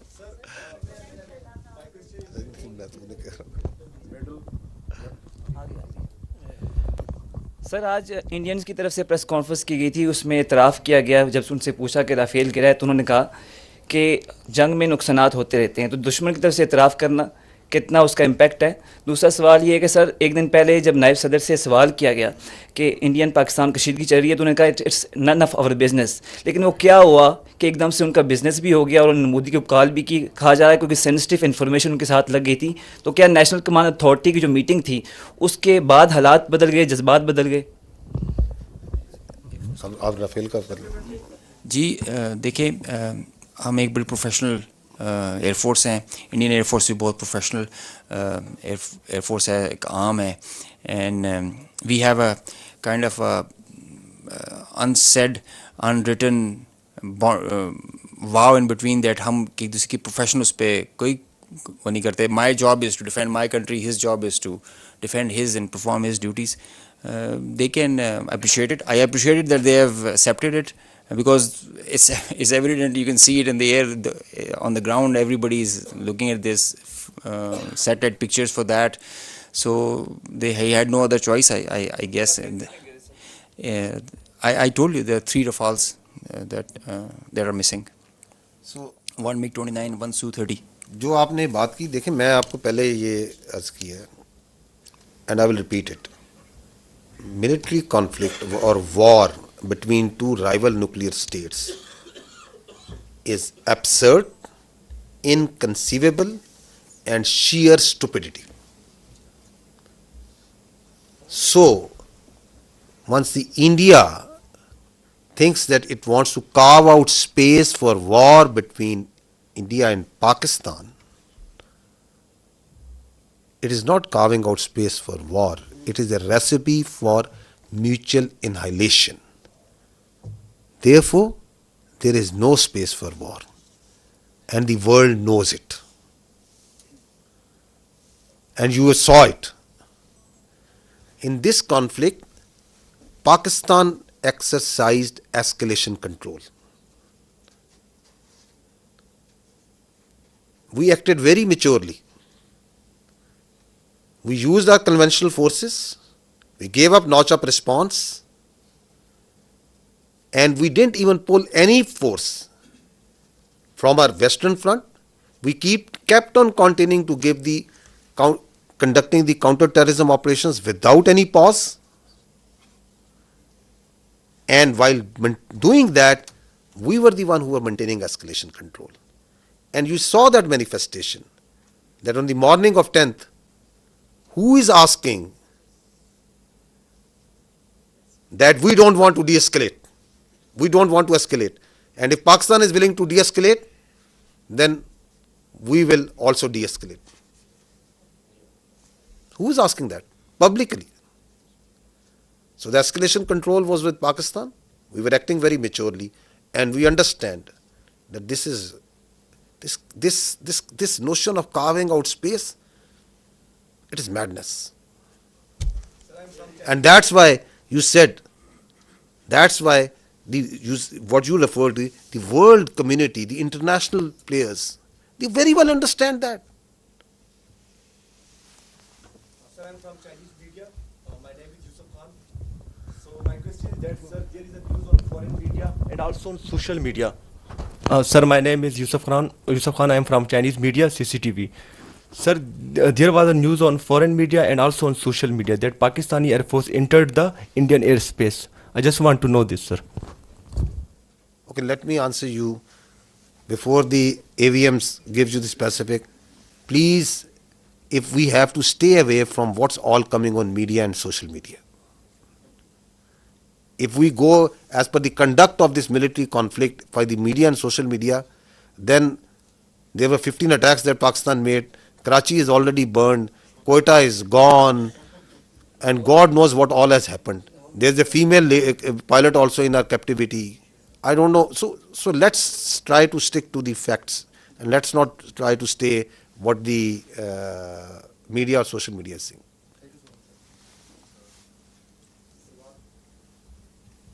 Salman from Bold News. My question is for AVM. Chota sa quick question hai. What was the difference between PF and IF engagement? Is what only JTNC or something else?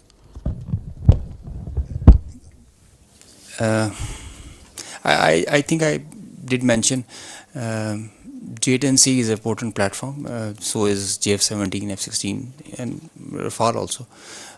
It's how you employ them. It's a training. I think it is a training. It is the mindset. It is the mindset of our pilots, the aggressive mindset that we take. Pakistan Air Force, alhamdulillah, is giving training to foreign countries. They are coming and asking in numbers. They want to come and have training with us. We have been invited on international exercises. The kind of level of training we have is remarkable. So I can say with great conviction that the difference was in the mindset, in the leadership, in the whole architecture. Platforms do come in play. They are there. I mean, you cannot just rule out them that they don't mean nothing, but they are one part. But the main driving force is the culture of the organization, the leadership, the mindset it has. Iqbal said, "Kafir hai to karta hai shamsheer pe bharosa, momin hai to betegh bhi ladta hai sipahi."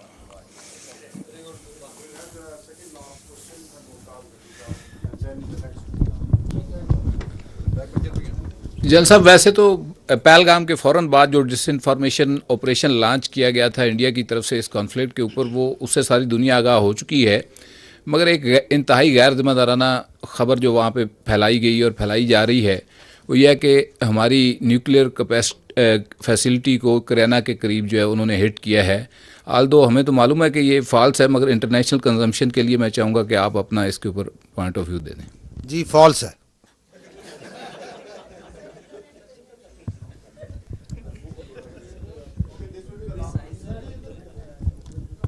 D साहब, thank you. Ghazanfar साहब, आपका तो बहुत शुक्रिया कि मुझे सवाल करने का मौका मिला, और मैं ये भी रिक्वेस्ट करूँगा कि बार बार जिस प्रेस कॉन्फ्रेंस में भी हो मुझे सवाल करने का मौका मिले।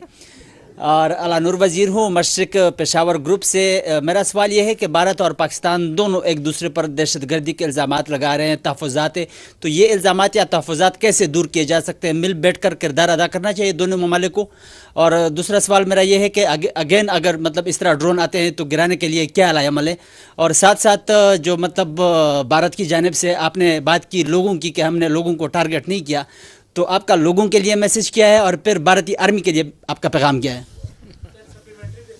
دیکھیں وہ جو ڈرون ہے وہ 84 سے آپ کا دل نہیں بھرا جو ہم نے گرا دی ہیں. جتنے آئے تھے گرا دیے, ٹھیک ہے, آئیں گے اور گرا دیں گے. تو آپ please there is no issue, remain totally comfortable.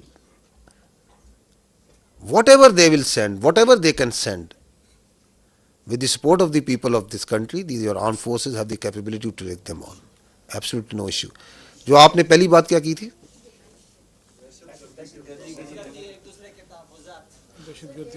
You see, we have to first, this issue of the scourge of terrorism, who is facing it? It's Pakistan.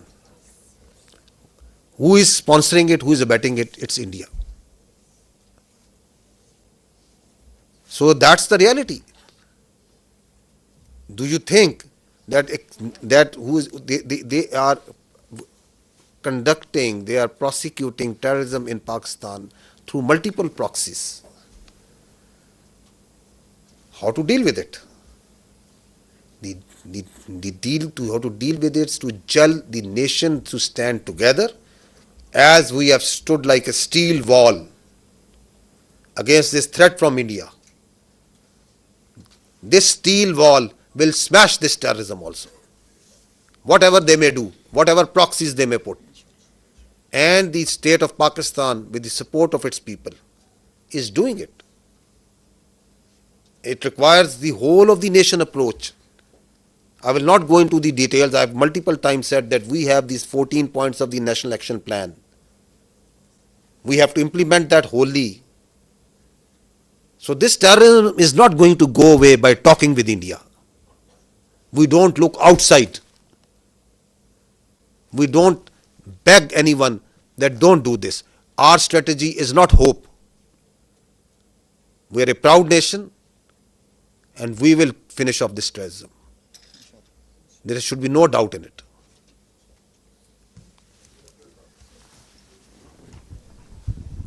Thank you very much sir. Asghar Ali Mubarak Daily Mail سے ہوں. سر, جس طرح کا ایک پاکستان نے ماشاءاللہ مشرقی side پہ جو فتح یہ حاصل کی ہے, اور قوم کی میں نے دیکھا ہے کہ خوشیوں سے ان کی آنکھوں میں آنسو بھی, لیکن دل ان کا جو ہے آپ کی آرم فورسز کی وجہ سے بہت جو ہے وہ دعائیں دے رہا ہے. تو کیا ہم مغربی سائڈ پہ بھی اسی طریقے سے اس جو مومنٹم ہے اس کے ذریعے دہشت گردی کے اوپر قابو پا لیں گے, جس طرح بلوچستان کے اندر, جس طرح کے پی کے اندر ہم دیکھ رہے ہیں کہ مختلف ایریا کے اندر, تو ہم یہ سمجھ سکتے ہیں کہ یہ جو مشرقی سائڈ کے اوپر جو اتنی بڑی فتح یابی حاصل کی ہے اس سے پاکستان کافی عرصے سے حالت جنگ میں ہے, تو اس کو بھی ہم اسی طرح جو ہے فتح یاب سے ہمکنار کریں گے. میں یہی عرض کروں گا, اس دہشت گردی کو پہلے تو اول یقین رکھیں کہ ہم اس پہ قابو پائیں گے, قابو پا لیں گے اللہ تعالیٰ کی مدد سے اور نصرت سے. اس کی کچھ وجوہات ہیں. اس کی وجوہات یہ ہے کہ ہم سچ پہ, ہم حق پہ ہیں. ان کی یہ جو آئیڈیالوجی ہے, پرورٹڈ آئیڈیالوجی ہے, یہ اسلام نہیں ہے. اس کا اسلام سے, دین اسلام سے, اس کا انسانیت سے, اس کا پاکستانیت سے کوئی تعلق نہیں ہے. اس کا ہمارے رسم و رواج سے کوئی تعلق نہیں ہے. مظلوم کو مارنا, خود کش دھماکے کرنا, مسجدیں اڑانا,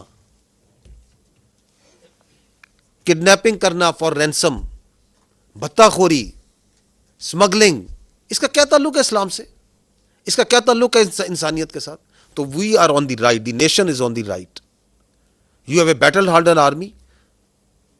what we just need is that we stand together the way we have stood together. And this nation, for its survival, for its prosperity, is standing together. آپ کو نظر آ رہی ہے یہ قوم متحد, اکٹھی, ایک عزم, ایک چمک. ہمیں نظر آ رہا ہے, آپ کو نظر آ رہا ہے. اعتماد, باوجود تمام کوششوں کے کہ دراڑ ڈالی جائے اس ملک کے اداروں میں, اس ملک کی افواج میں اور عوام میں, کس طرح متحد ہوئی ہے قوم؟ کیونکہ ہمیں پتہ ہے کہ ریاست ماں ہوتی ہے. اس ماں, اس ریاست کی چھت تلے ہم سب نے پلنا بڑھنا ہے.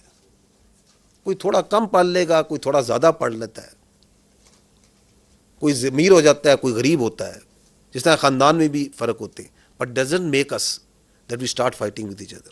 تو our unity, our resolve has been strengthened and will continue to be strengthened. And we will take on this terrorism. اور ہمیں یہ بھی متہ ہونا چاہیے کہ یہ بھی اسی دشمن جس نے ابھی کنونشنلی ہم پہ اٹیک کیا ہے, یہ بھی اسی کی لگائی ہوئی آگ ہے,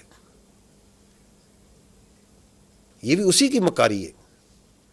تو کیا ہم اس کو اگر وہاں مات دے سکتے ہیں تو اس کی اس مکاری کو مات نہیں دے سکتے؟ بالکل دے سکتے ہیں, اور دے کے دیں گے انشاءاللہ تعالی.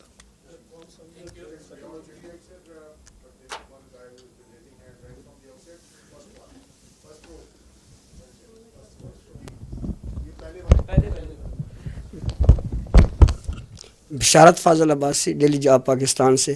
میرا اورنگزیب صاحب سے سوال ہے کہ ہمارے منسٹر نے بھی کہا تھا کہ جو ہمارے طیارے تھے وہ انڈیا کے طیارے جو کافی تھے ان کو ہم گرا سکتے تھے, تو کیا یہ بات صحیح ہے؟ ہمیں کیوں نہیں گرائے؟ اگر ہم گرا سکتے تھے تو ہم نے کیوں نہیں گرائے؟ جی سر. دیکھیے, I did mention escalation management and how you envisage and you plan the whole conflict. It is not reactive, it's proactive hota hai. So it is not also trigger happy also. So the principles give you direction and accordingly aap usko enact karte in the whole architecture. It's not firing at will. There is a prudent thought and a strategy behind it. Yes, we could have fired more. Yes, we could have had PAI along with Navy. But there is a greater design behind it. اور ہم ایک بڑی constraints کا مظاہرہ کرتے ہیں because there is اس میں ایک sanity prevail کرنی چاہیے. At least one side should practice it. دیکھیں, میں اس میں دوبارہ یہ ایڈ کرنا چاہوں گا, میں نے 2 بار یہ پہلے کہا ہے, یہ دونوں نیوکلیئر طاقتیں ہیں, دونوں ممالک. ان کے درمیان جو جنگ ہے وہ ایک حماقت ہوگی. 3 ورڈ میں نے استعمال کیے, ایبسرڈ, انکنسیویبل, شیئر اسٹوپڈیٹی. اب اگر اس میں سے ایک پارٹی جون سی ہے وہ اپنے کسی وجوہات کی وجہ سے, کسی گھمنڈ کی وجہ سے, کوئی اپنی پولیٹیکل اس کی اپنی کوئی خواہشات ہیں جن کو اچیو کرنا چاہتا ہے, we don't want to get into there. If he is trying to carve out a space تو وہ آگ سے کھیل رہا ہے. اس میں میچور پارٹنر کون ہے؟ میچور پلیئر ہم ہیں. اور آپ نے اس پورے پروسیس میں دیکھا جو اس طرح AVM اورنگزیب نے کہا کہ ایسکلیشن کو کنٹرول ہم کر رہے تھے. And the world knows it that how responsibly, how much with restrain. اگر آپ نے میری بات چیت سنی, ہم نے کہا we acted in a very deliberate, precise but restraint manner. اپنی جو ہماری کلچر ہے, جو ہماری ٹریننگ ہے, جو ہمارے ایتھوز ہیں, اس کے مطابق سولینس کو ٹارگٹ نہیں کرنا, مساجد کو ٹارگٹ نہیں کرنا, پلیسز آف ورشپ کو ٹارگٹ نہیں کرنا, صرف اس کو ٹارگٹ کرنا ہے جو ہم پہ حملہ آور ہوا ہے. تو there is lot that is at play. We are not a trigger happy army, we are a peace loving nation. We want peace within and without. ہم صرف اگریشن کو جواب دیتے ہیں اور پھر ٹکا کے دیتے ہیں تاکہ کسی کی دوبارہ مجال نہ ہو ہماری طرف آنکھ اٹھانے کی. ہوگی تو پھر ہم آنکھ نکالیں گے. تھینک یو, بہت شکریہ بھائی. 2 ایٹمی ممالک کے درمیان جنگ. And listen to him what he's saying. جی ایک جنازہ پڑھا. Details of Operation Banirullah. جنون کے خلاف بنیانوں. Ladies and gentlemen, Pakistan's response was a textbook demonstration of integrated tri-services jointness, enabled by real-time situational awareness, network-centric warfare capabilities, and seamless multi-domain operations. This synergy across air, land, sea, and cyber domains allowed for precision engagements, overwhelming lethality, and rapid tempo, all platforms operated in synergy, delivering coordinated effects at carefully selected decisive points. Using precision-guided long-range Fateh series missiles F1 and F2 of Pakistan Army, precision munitions of Pakistan Air Force, highly capable long-range loitering killer munitions, and precision long-range artillery. 26 military targets as well as facilities that were used to target Pakistani citizens and those enterprises that were responsible for fomenting terrorism in Pakistan were engaged in Indian illegally occupied district and support sites which helped sustain this unlawful operation against innocent Pakistani civilians, like field supply depot at Uri and radar station and Poonch were also targeted. Military command headquarters, which helped plan the operational killing of our innocent citizens, especially the children, including 10th Brigade and 80 Brigade at KG Top and Nushaira, were also destroyed. Facilities which harbor, train and capacitate proxy elements that perpetrate terrorist attacks inside Pakistan, which kill innocent civilians, were specifically identified and destroyed. These include intelligence fusion support units and its forward field elements at Rajouri and Nushaira. Across the line of control, military elements including headquarters, logistic bases, artillery position and posts that had caused civilian casualties in Azad Jammu and Kashmir through unprovoked artillery and small arms fire were relentlessly targeted and heavily damaged until they raised white flags and asked for restraint. India used drones to violate Pakistani airspace to intimidate our civilians and spread fear. All through Operation Banyan Marsoos, dozens of Pakistani armed drones hovered over Indian major cities and sensitive political and government facilities, including their capital, New Delhi. And from Indian illegally occupied Jammu and Kashmir all the way up to Gujarat to manifest clearly our lethal long-range unmanned capability to indicate the futility of the use of this domain in warfare. Pakistan Armed Forces also carried out comprehensive and effective cyber offensive to temporarily cripple and degrade critical infrastructure and services that were being used by Indian Armed Forces to sustain their operations. Let me tell you that Pakistan Armed Forces possess an adequate suite of very sophisticated niche military technologies, only some of which were used with restraint in this conflict, and there are many more such capabilities being kept as future surprises. Despite all this, let me say that compared to Indian relentless provocations, Pakistan's military response has been precise, proportionate, and still remarkably restrained. It was carefully calibrated to avoid civilian casualties and has exclusively targeted those entities and facilities which were directly involved in orchestrating and executing cold-blooded killings of Pakistani civilians and those carrying out terrorist attacks inside Pakistan. We must also inform you that Pakistan also sustained an abnormal and immediate spike in Indian-sponsored terrorism across Khyber Pakhtunkhwa and Balochistan while we were busy in operations on the Eastern Front. This vindicates that India is directly involved in fomenting terrorism in Pakistan, and its proxies were fully operationalized during this time to distract our attention.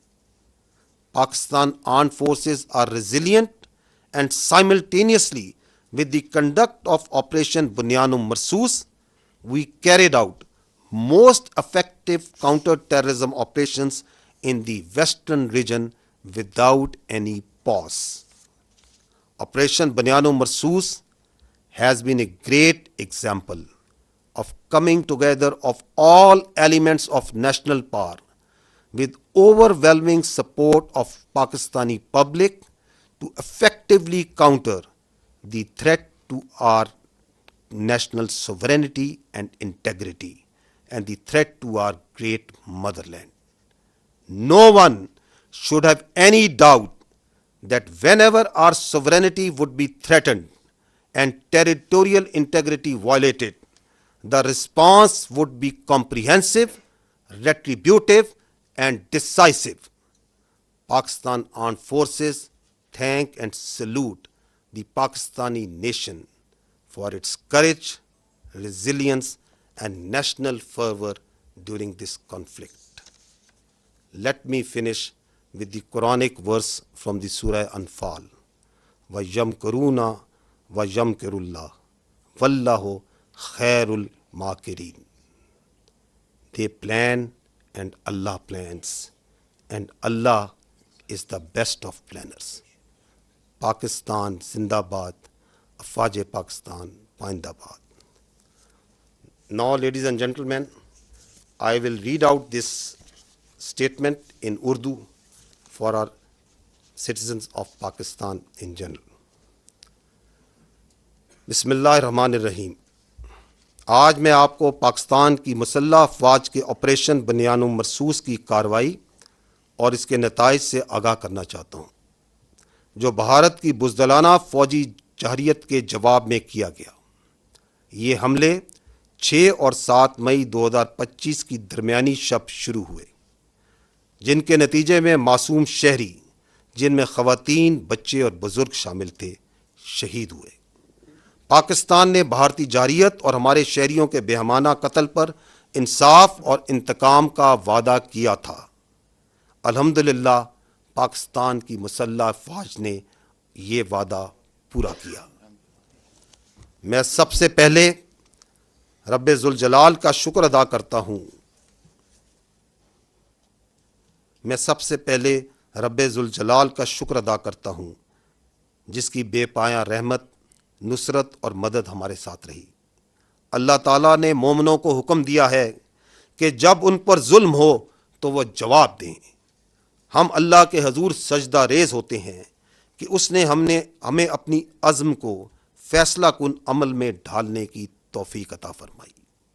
ہمارے دل اور دعائیں ان شہداء کے خاندانوں کے ساتھ ہیں جنہوں نے اپنی جانیں مادر وطن پر قربان کر دیں۔ ہم زخمیوں کی جلد صحت یابی کے لیے بھی دعا گو ہیں۔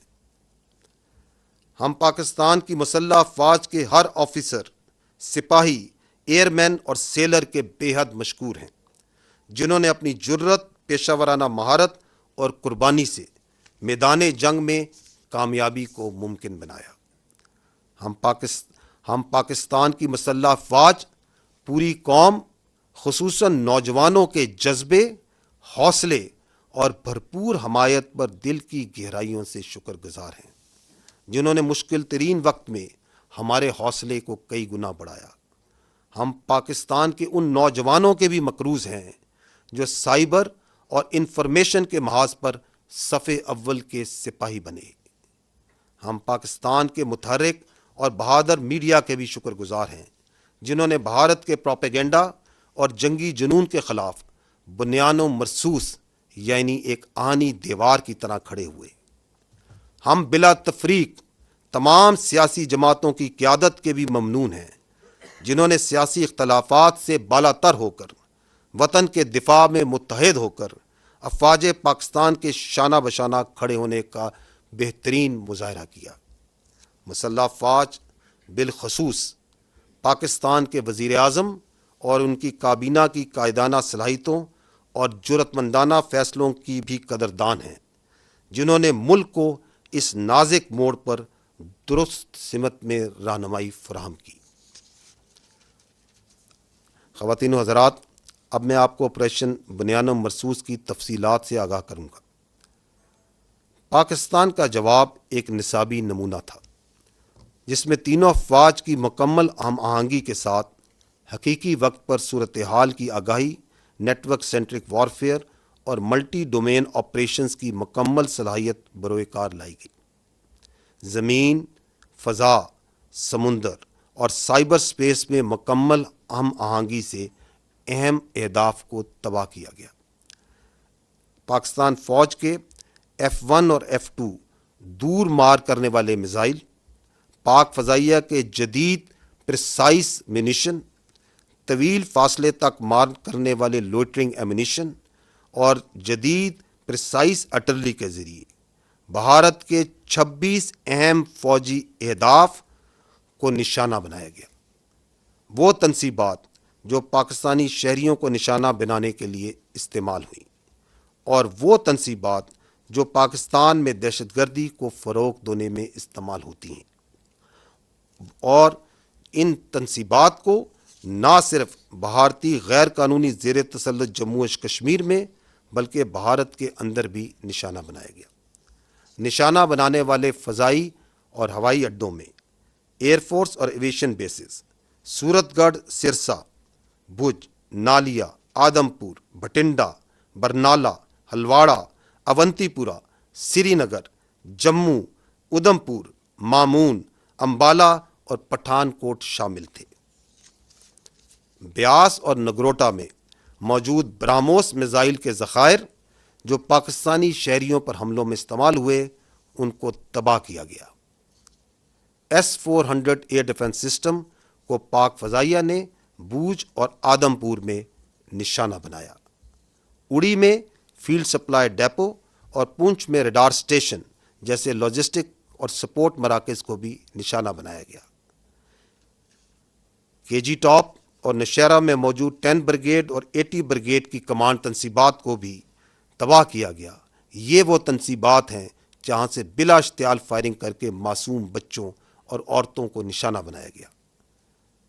راجوڑی اور نشیرہ میں موجود ملٹری انٹیلیجنس کی یونٹیں اور ان کے فیلڈ عناصر جو پاکستان میں دہشت گردی میں ملوث پراکسیز کو سپورٹ دیتے تھے، ان کو بھی ختم کیا گیا۔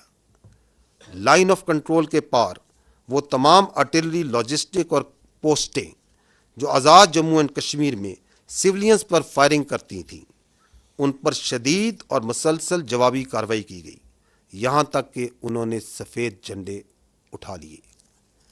بھارت نے ڈرونز کے ذریعے پاکستانی فضا کی خلاف ورزی کی تاکہ عوام میں خوف پھیلایا جا سکے اور ان کو ہراساں کیا جا سکے۔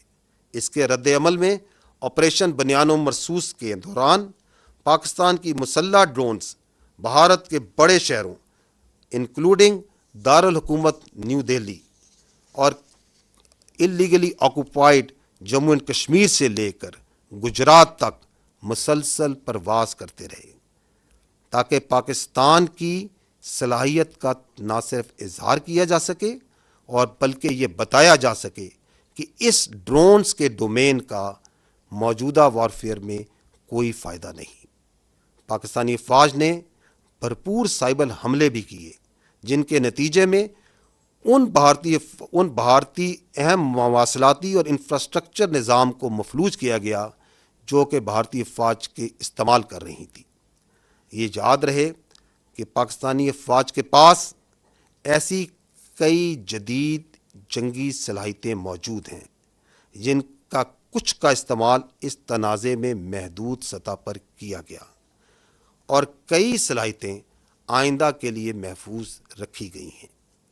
ان سب اقدامات کے باوجود میں واضح کرنا چاہتا ہوں کہ بھارت کی مسلسل اشتعال انگیزی کے مقابلے میں پاکستان کا رد عمل نہایت درست، متوازن اور محدود نوعیت کا رہا۔ ہر ہدف جو ہمارے معصوم شہریوں کے قتل یا پاکستان میں دہشت گردی میں براہ راست ملوث تھا، ان کو احتیاط سے نہ صرف منتخب کیا گیا بلکہ انشور کیا گیا کہ عام شہری متاثر نہ ہوں۔ ہم یہ بھی واضح کرنا چاہتے ہیں کہ جب مشرقی سرحد پر افواج پاکستان دفاع میں مصروف تھیں تو خیبر پختونخوا اور بلوچستان میں بھارتی سرپرستی میں دہشت گردی میں غیر معمولی اضافہ ہوا۔ जो इस बात का दोबारा एक नाकाबिले तरदीद सबूत है कि भारत पाकिस्तान में दहशतगर्दी को अपनी प्रॉक्सीज के ज़रिए फ़रोग़ दे रहा है। ताहम अफ़वाज पाकिस्तान ने मगरबी महाज पर भी इंसदाद दहशतगर्दी ऑपरेशंस को बग़ैर किसी वक्फे के कामयाबी से जारी रखा। ख़वातीन व हज़रात, ऑपरेशन बनियान मरसूस एक ऐसी शानदार मिसाल है जहां कौम की तमाम ताकतें मुत्तहिद हुईं और मुत्तहिद होकर मादरे वतन के तहफ़्फ़ुज़ के लिए खड़ी हो गईं।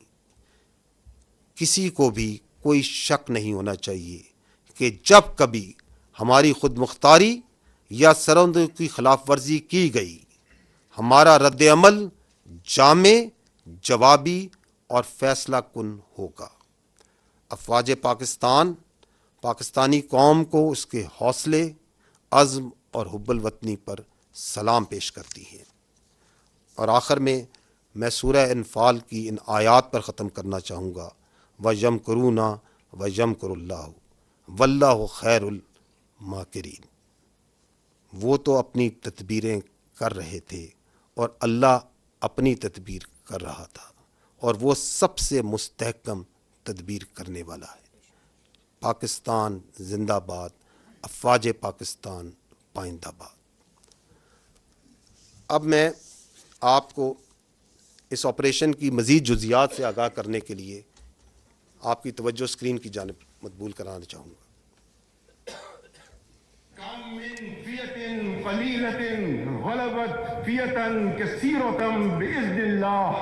And the translation reads, how many times it happened that a smaller force vanquished a bigger force by the will of Allah.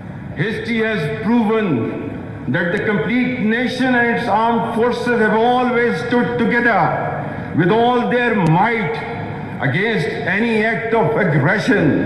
Alhamdulillah, we have the will, capacity and capability to protect our sovereignty and territorial integrity, and we are all well aware of the ways and means to do it. Our forefathers, they have sacrificed immensely, and we have sacrificed a lot for the creation of this country, and we know how to defend it. If this great Pakistani nation and the Pakistani armed forces, if 1.3 million Indian army with all their wherewithal, if they cannot intimidate us and they cannot coerce us, these terrorists can subdue the armed forces of Pakistan. हम सिर्फ ये कहना चाहते हैं कि ना हम तुम्हारी ताकत, ना तुम्हारी मकारी और तुम्हारी जारियत से मरूब होने वाली कौम है। Now you just wait for our response.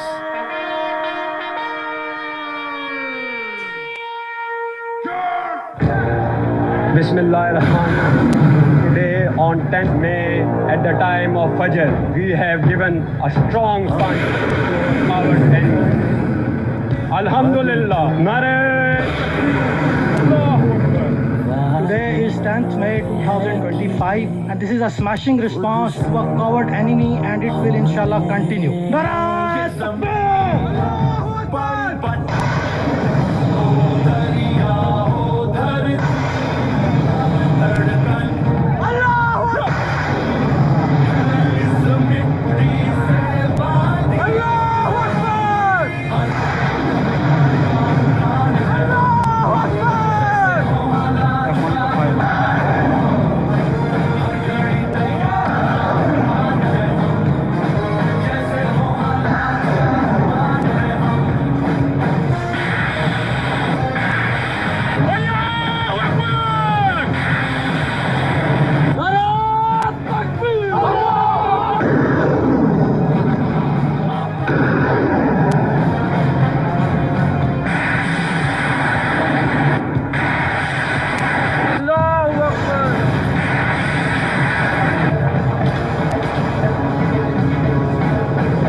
तुमको कौन कुर्बान है पाकिस्तानी फौज के जवान है हम अपने मुल्क को कौन के निगहबान है हम पाकिस्तानी फौज के जवान है हम तैयार कामरान है हम जैसे वो हालात शादमान है हम तैयार कामरान है हम जैसे वो हालात शादमान है हम तैयार कामरान है हम जैसे वो हालात शादमान है हम तैयार कामरान है हम जैसे वो हालात शादमान है हम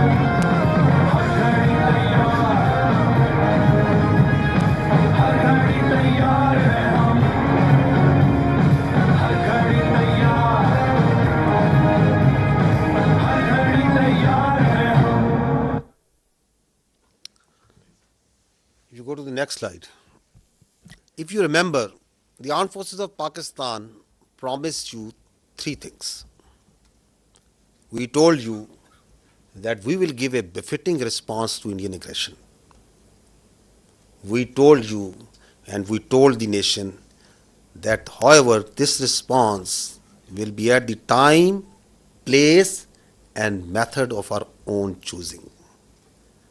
And we also told the nation that when we will hit the Indians, the entire world will come to know. And we also told that you will not require the Indian media to report to you the phantom strikes that they said that Pakistan is taking place.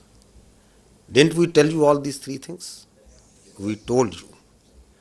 And we also told you that as these armed forces say, we ardently love to embrace Shahadat far more than you fear death.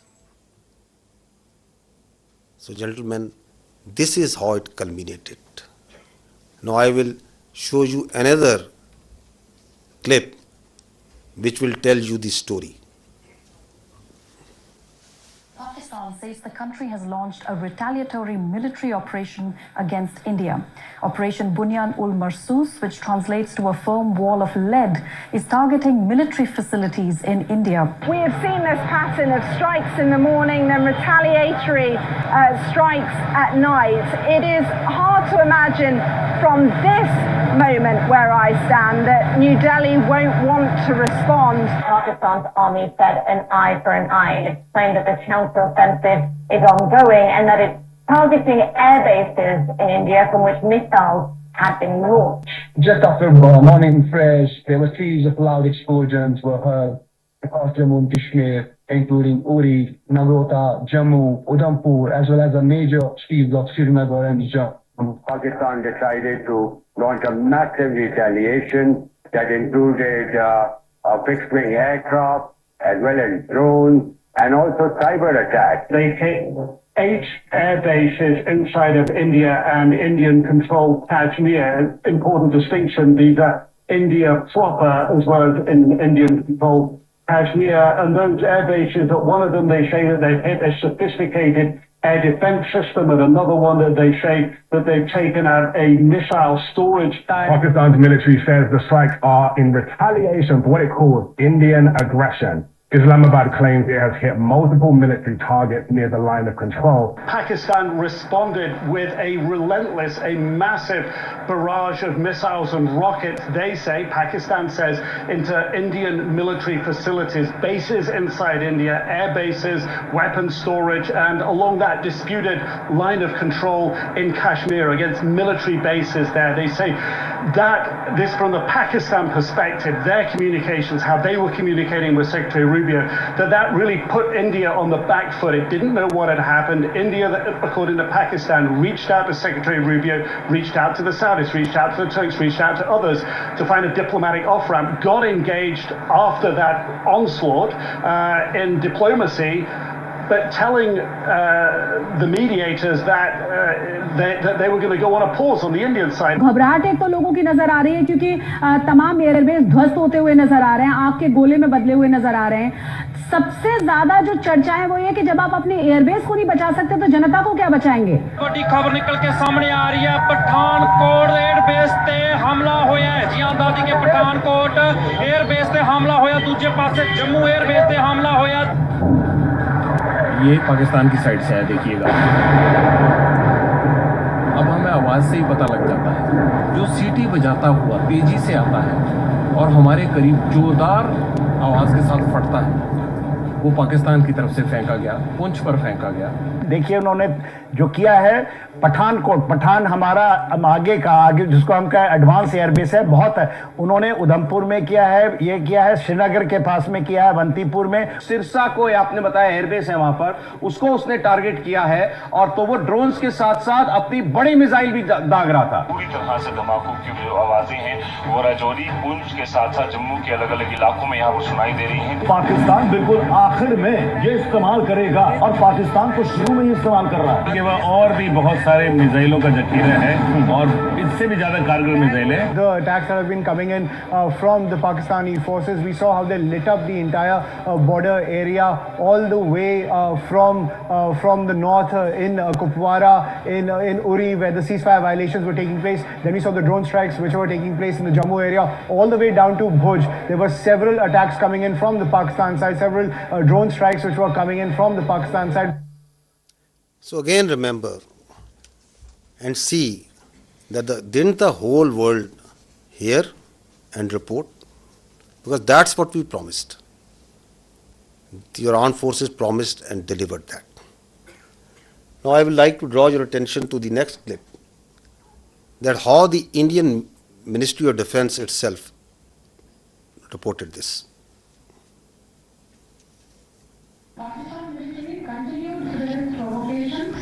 Carrying out aggressive actions employing multiple threat vectors all along the western border.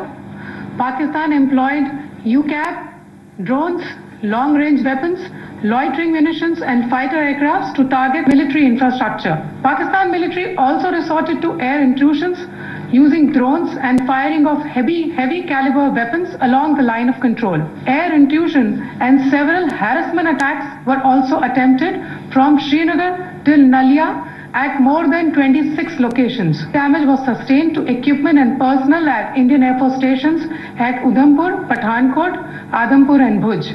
There were also several high-speed missile attacks noticed with heavy damages to other military stations in Kupwara, Baramulla, Poonch, Rajouri and Akhnur sectors continued. Indian Armed Forces reiterate their commitment to non-escalation, provided it is reciprocated by the Pakistan.